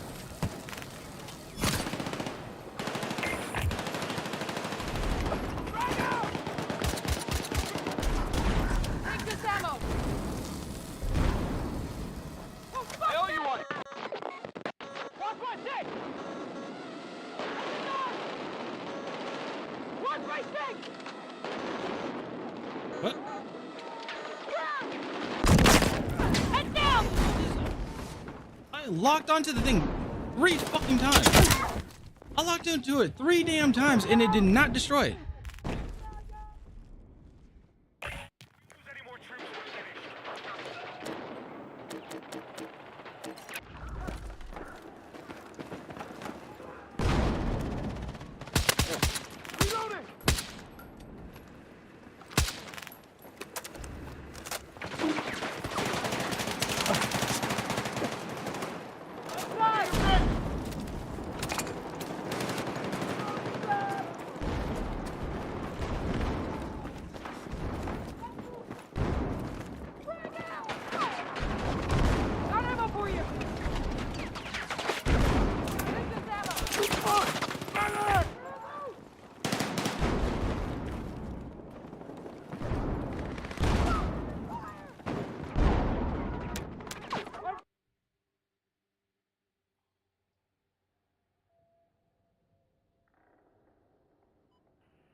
man.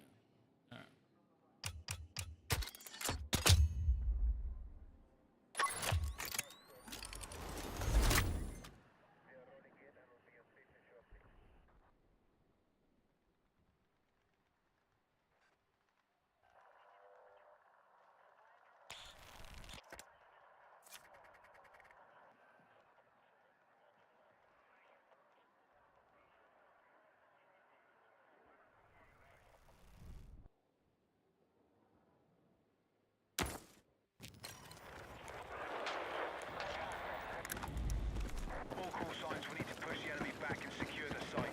Sector is clear for attack. Let's go. Throwing frag!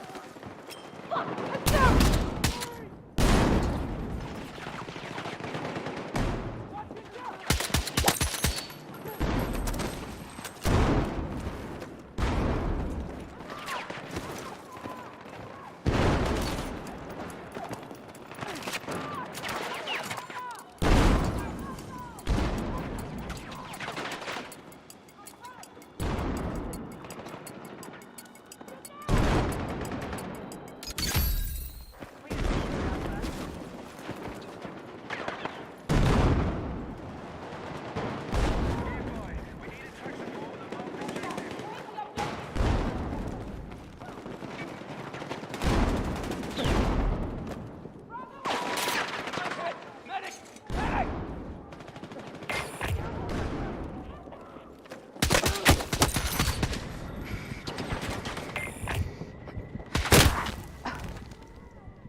Explosive ready!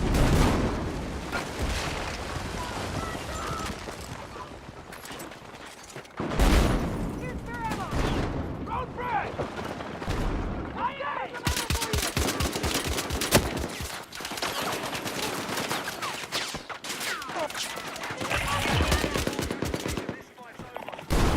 Aimed right at the guy too. let's go! Cover!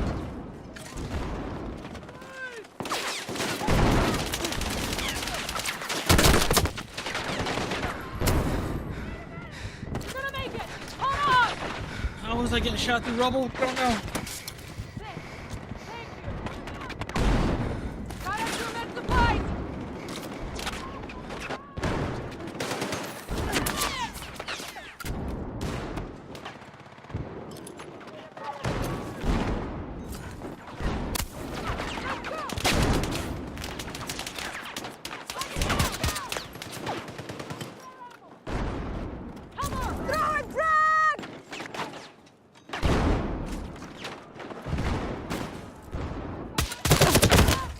Dude, again.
Damn it.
Dude, can you move out my fucking way, dude?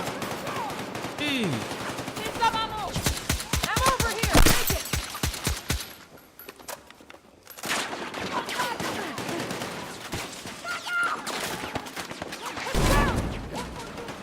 Right back!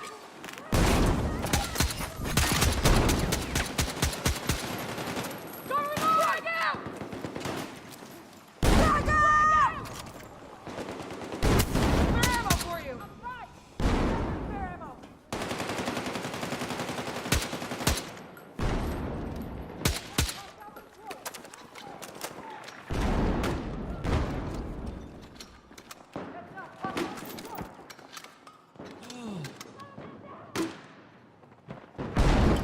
Here's spare ammo!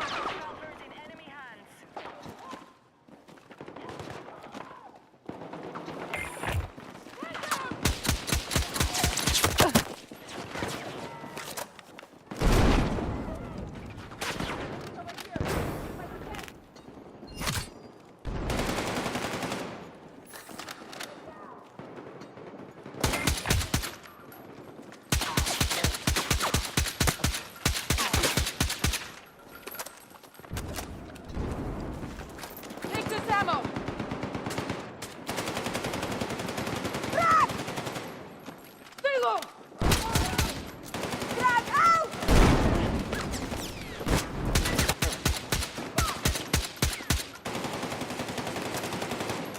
Frag out! I got spares!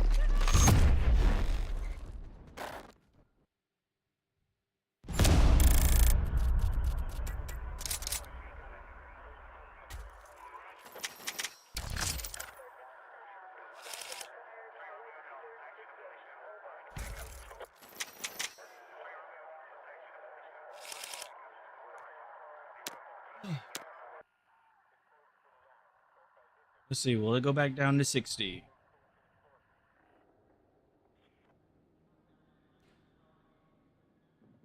Nope.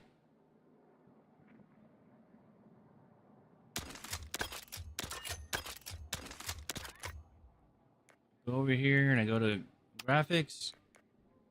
Go to quality setting. Actually, not quality settings. Go to advanced. The frame rate limit. It's when I have this. I have to go into advanced settings in order for it to trigger, which is very annoying.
Give me a second.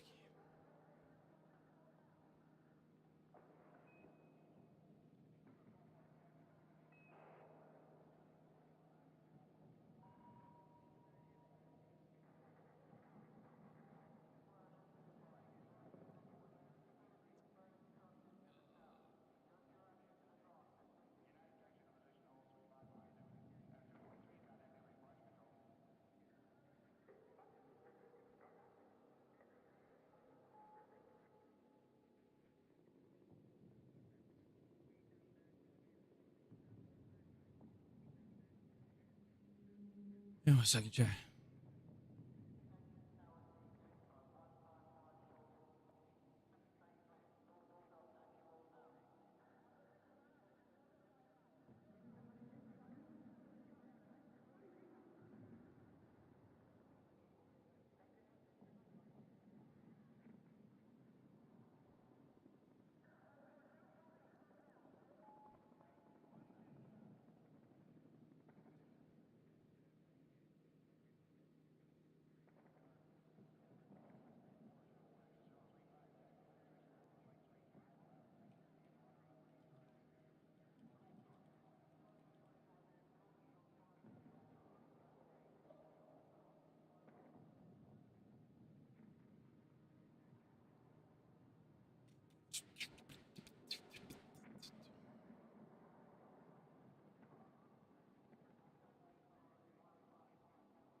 All right.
Captured by hostiles.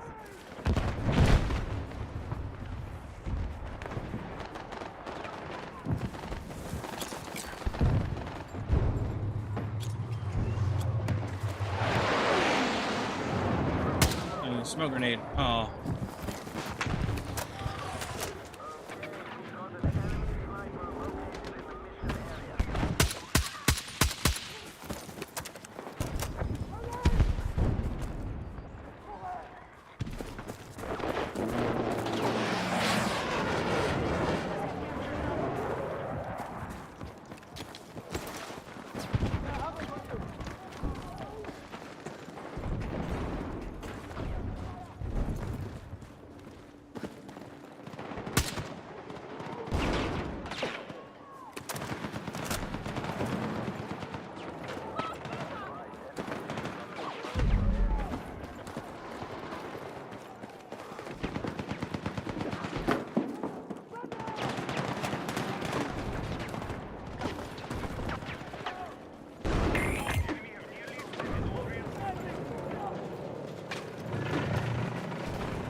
Grab what you can.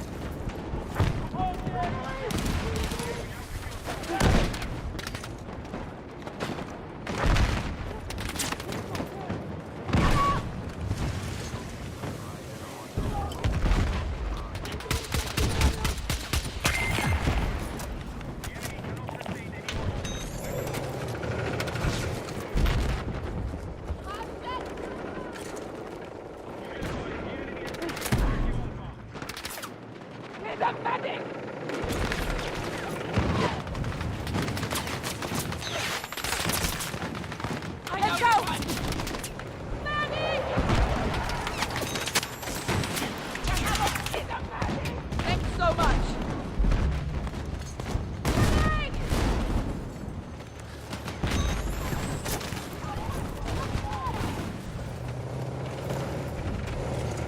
so much going on.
Enemy kilo destroyed!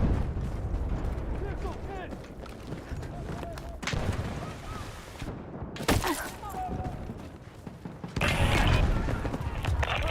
Stand by!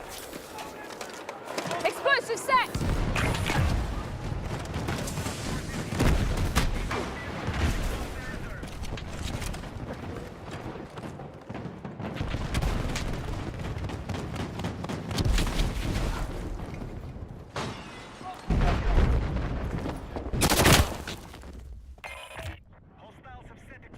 Damn girl.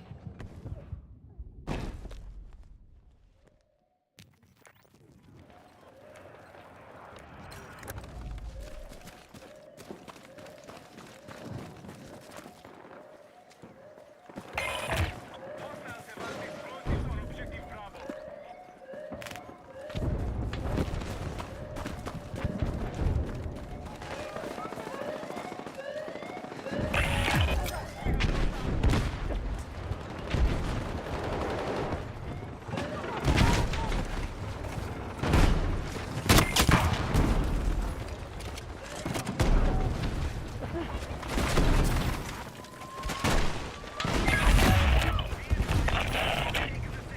Prepare for incoming attack.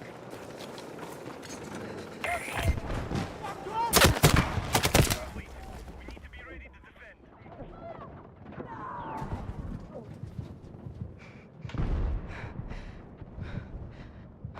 I got you.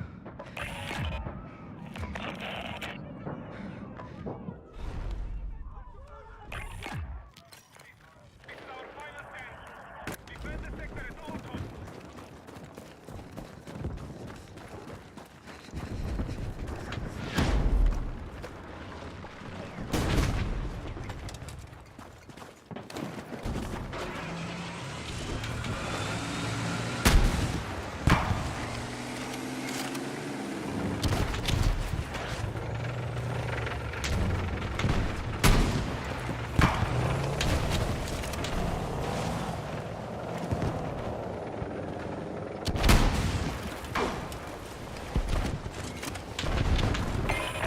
Hostiles have set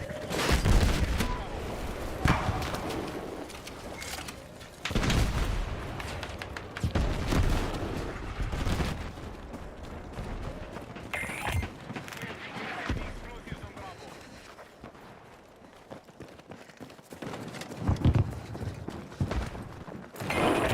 Enemy explosives set on objective Alpha.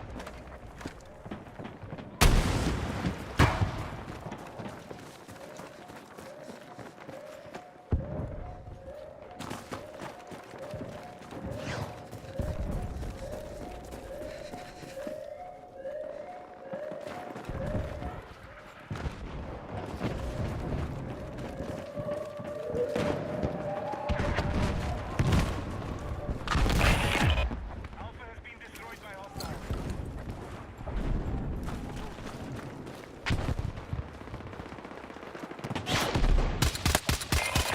Enemy explosives armed on objective Bravo.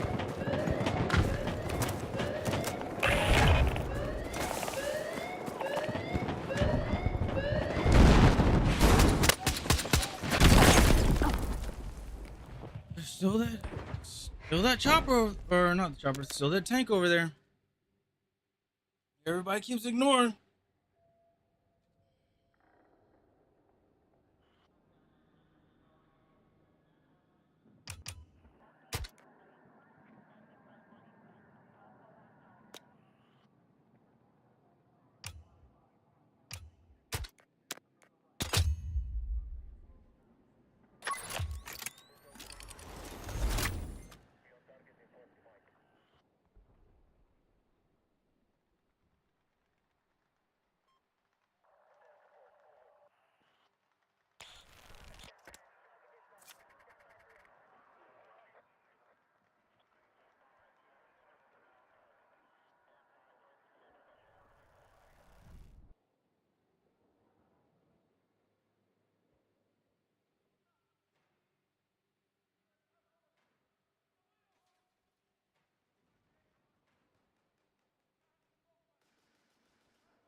ammo!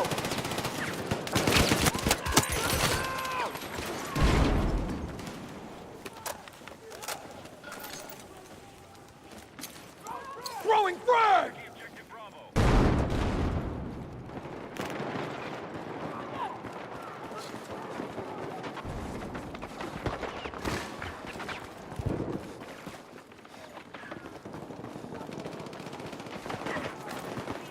Hostiles now hold objective Alpha.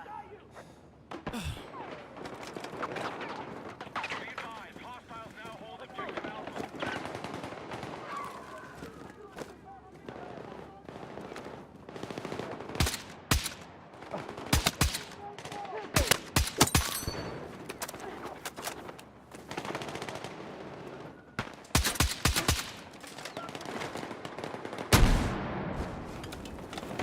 How did I go up to the left? That's what I was trying to aim at.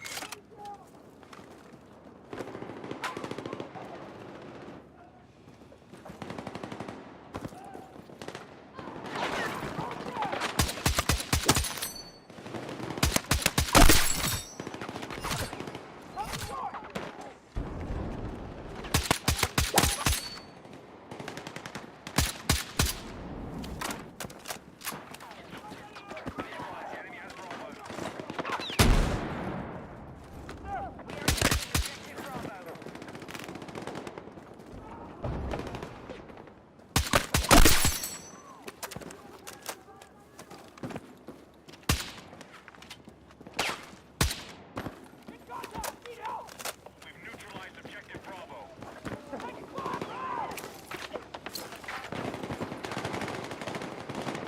Oh.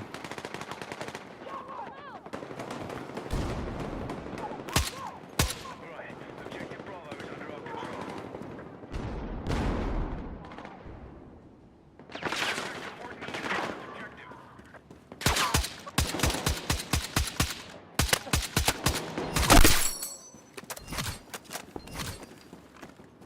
What's the point of spamming the bullets if you're not able to?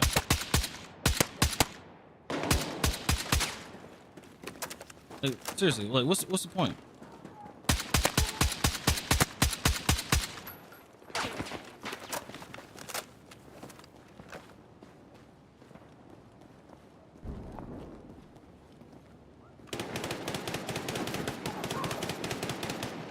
Objective Alpha is in enemy hands.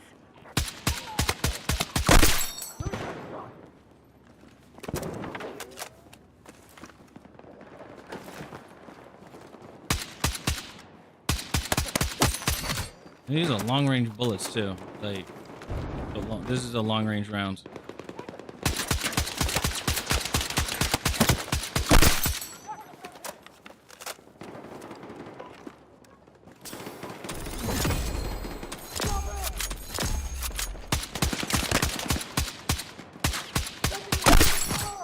Nice. Let's push on and take victory.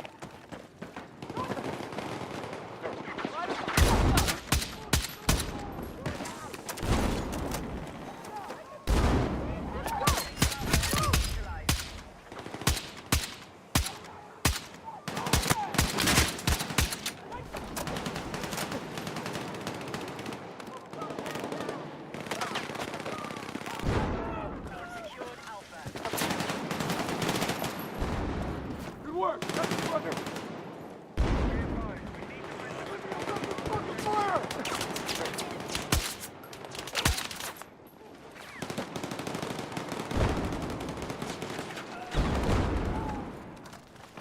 Bravo's been lost. Try! Need ammo!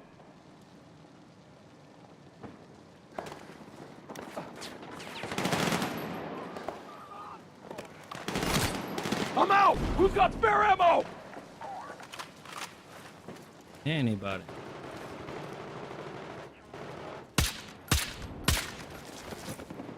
I'm out! Who's got spare rounds? Nobody.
Why does the reticle look so huge? It's supposed to look like that?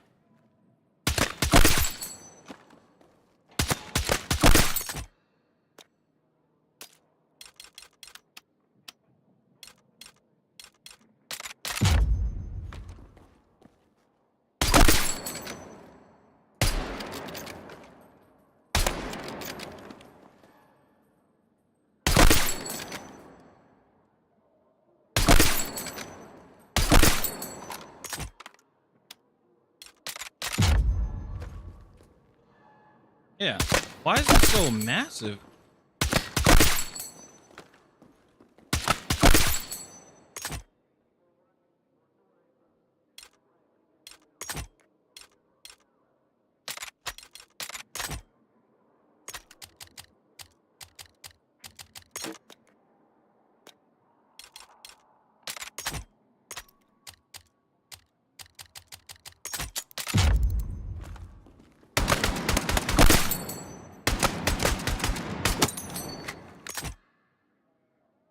Yeah, even okay. Yeah, like even the LMR is normal, but M39 it's so freaking it's so huge. This is a what's on this? It's a 6 times too. That is so weird. That's really weird.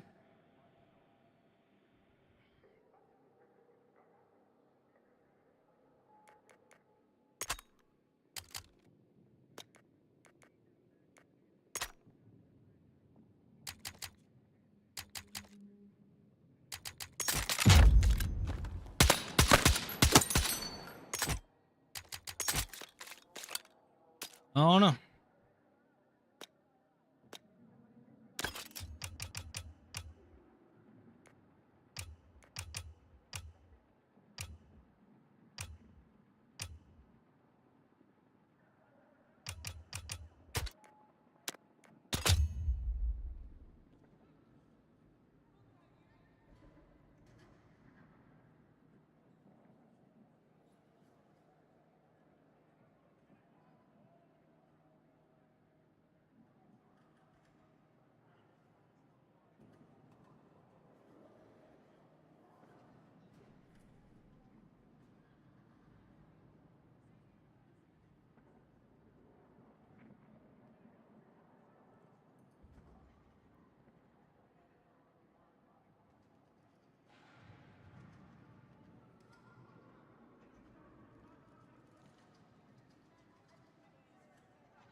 Okay.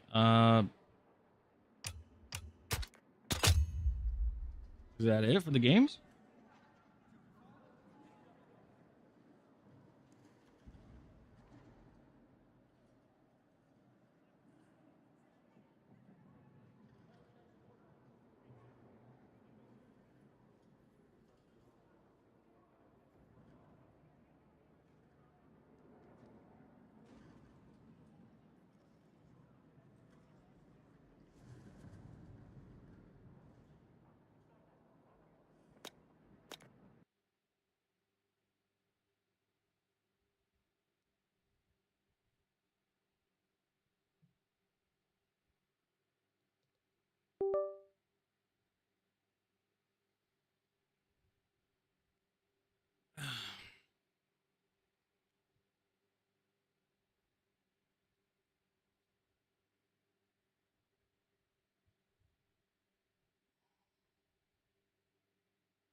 Bam, bam, bam, bam, bam, bam, bam, bam, bam. Mm, mm, mm.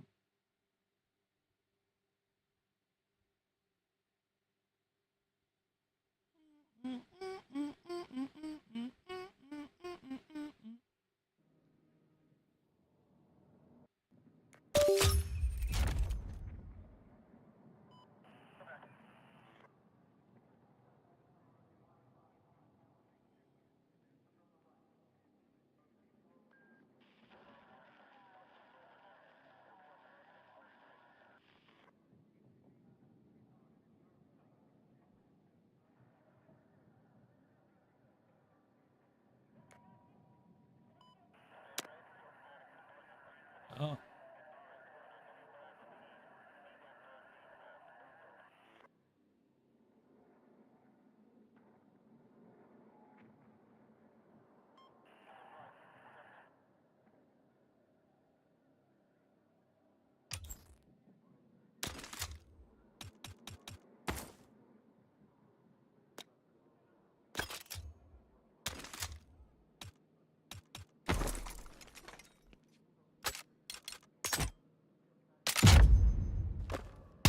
Oh, still big.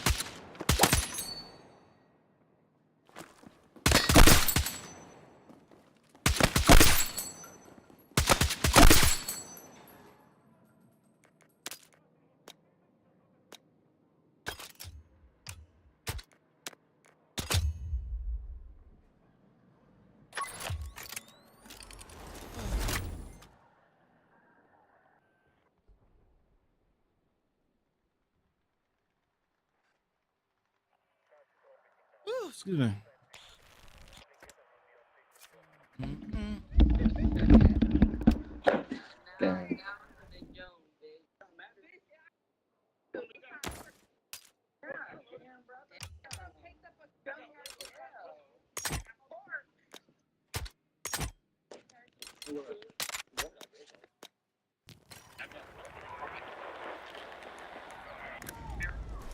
Be advised, hostile attack is imminent. Defend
Oh, this is gonna be interesting.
I got you!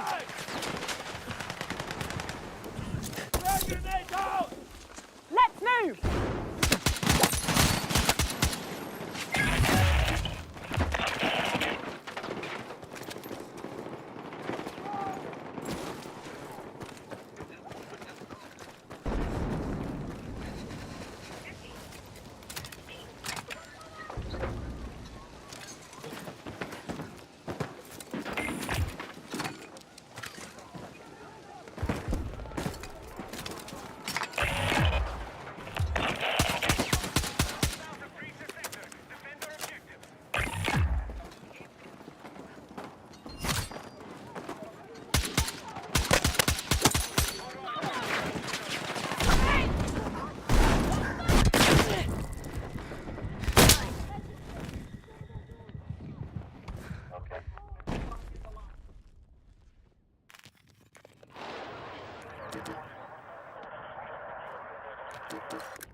I got clearance!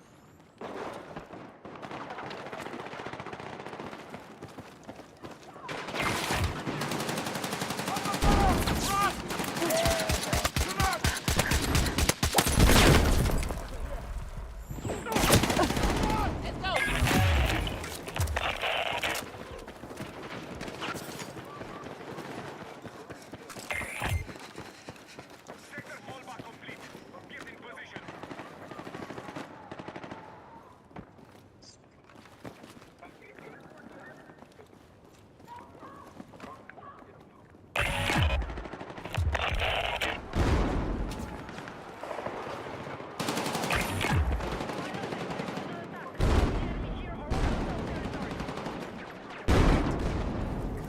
Fall back now!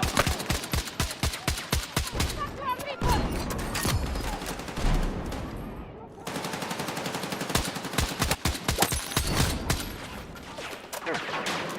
Bravo!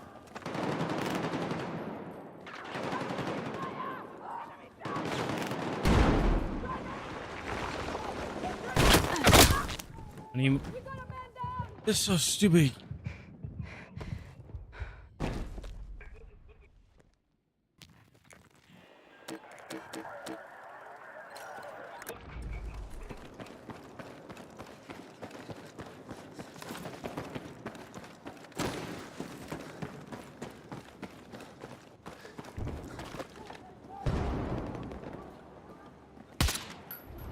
Hostiles are attacking taking objective Bravo.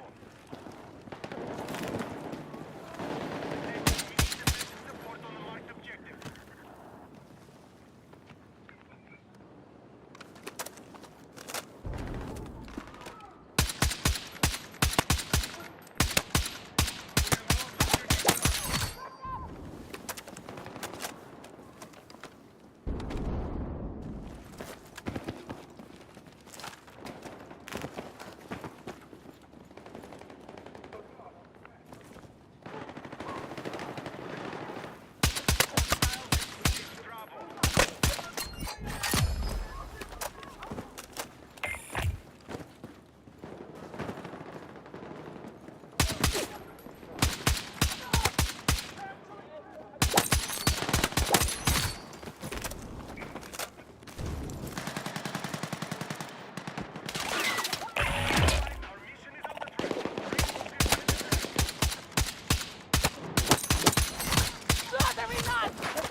Oh.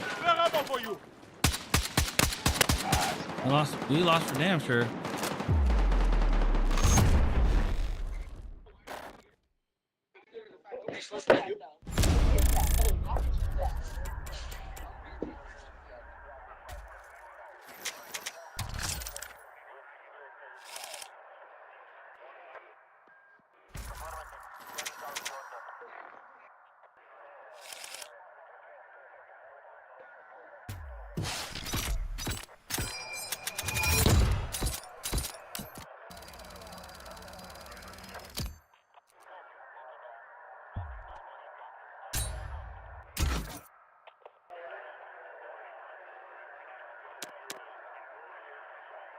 Progression, nothing really.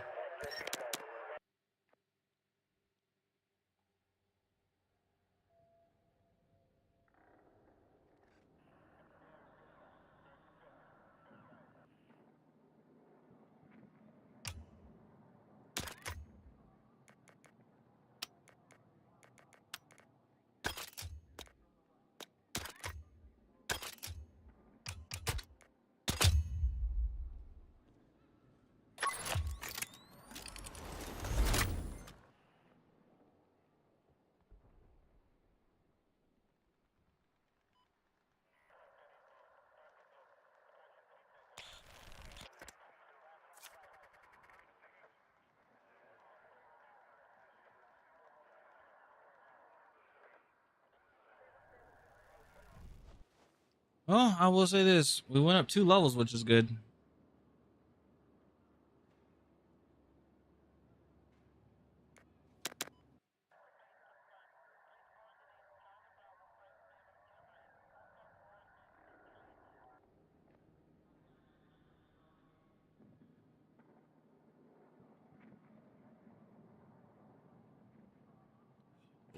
Oh, excuse me.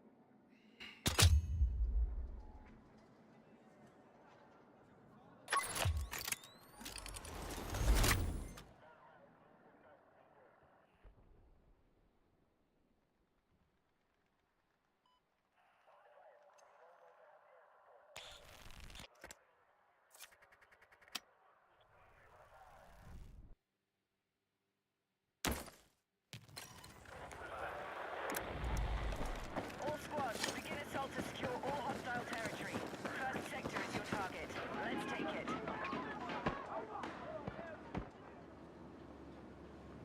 Again, what is this? Like, what is this? Attack support needed on the marked objective.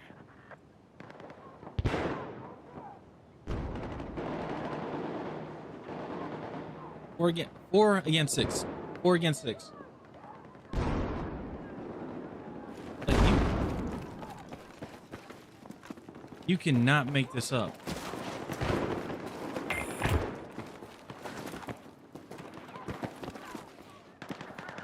Objective!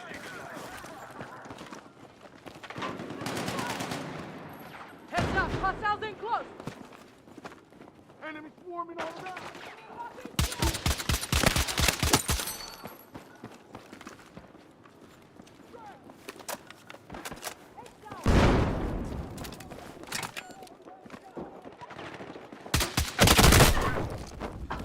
All headshots.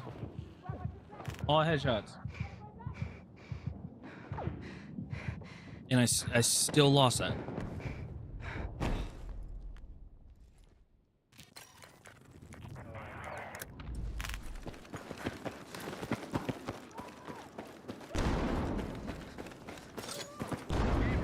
We need attack support. Be advised, the enemy is taking Alpha. Grenade!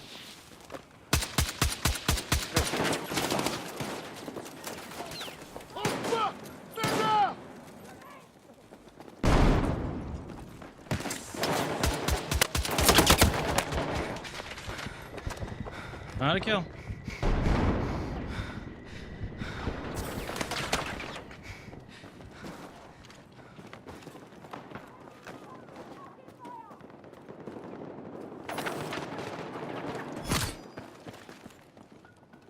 Up here! Break away! Heads up! Hostiles in close! Taken Alpha. Come on! Come on!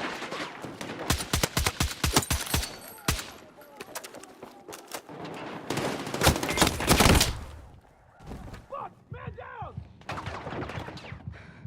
Man down!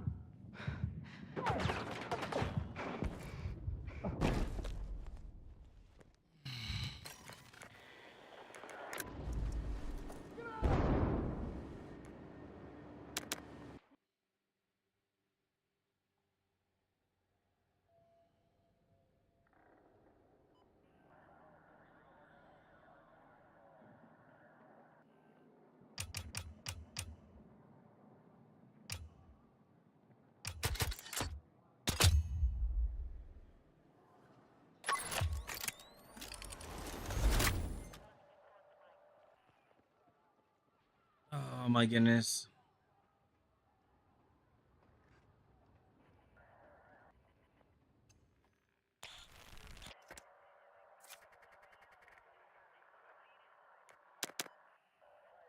Do not want to play Goldman. I don't want to play it.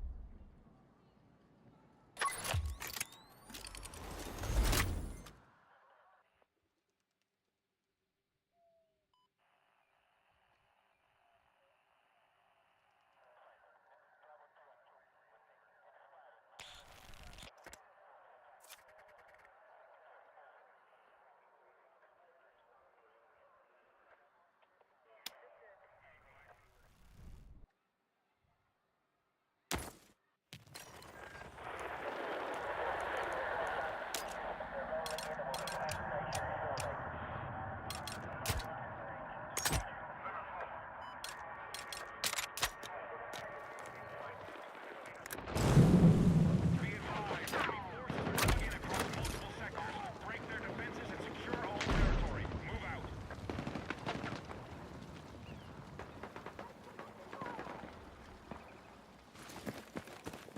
Okay, we're taking objective Alpha.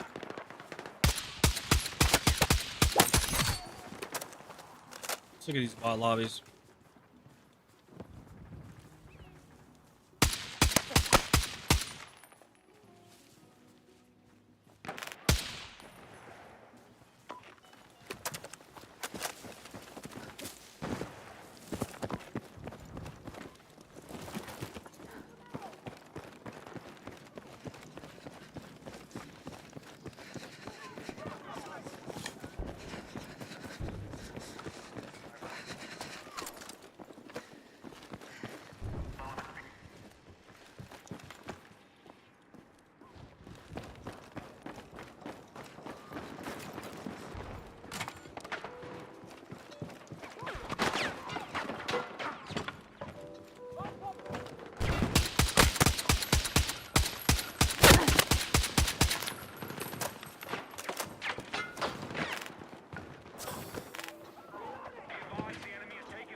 Someone go down now. Hostiles all up.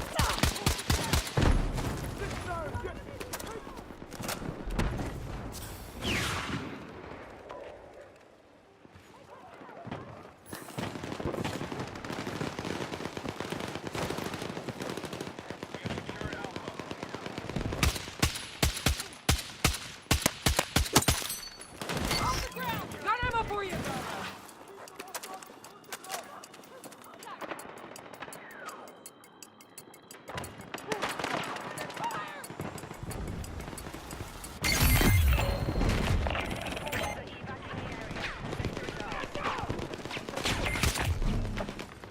Take out any remaining hostiles.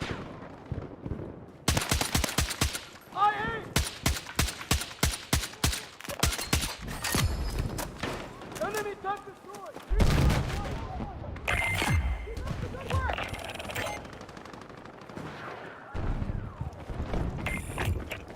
is it. This is our final push.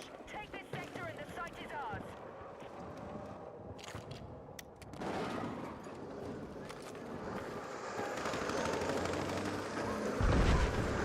Anybody have ammo? Anybody?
Alpha's been neutralized.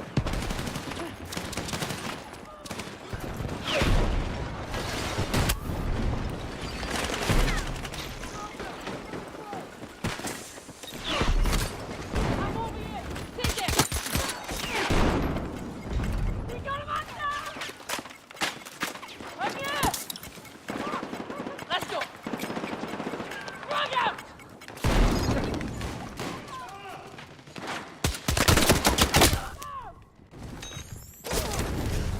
Let's move!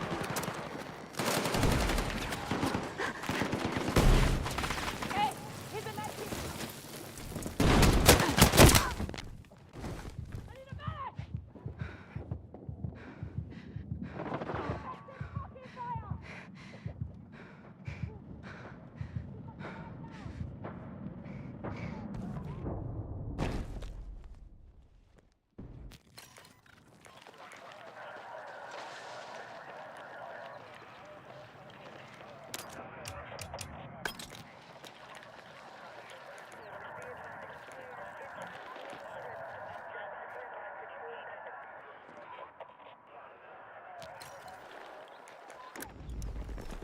You're in the area! Take the objective!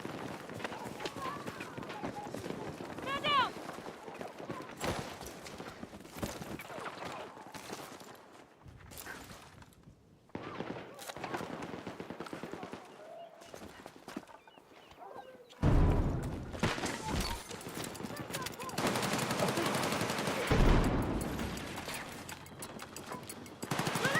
Get down! Let's move! Oh, there's that.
All right, guys, I'm gonna head off for the night. It's just not any good games tonight.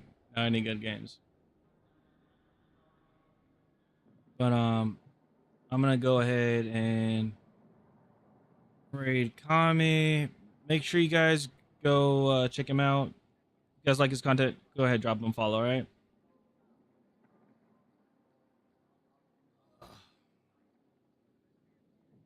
Yeah, go give that man a follow, okay? Dude, it's rough games, just rough. So anyway, Beyond, I think I'll be not sure if I'll be on tomorrow because I gotta do some stuff in the morning. So I'll keep you guys updated on that one. Okay. But I appreciate you guys. Thank you guys so much for hanging out. And yep, I'll see you guys in the next one. Later.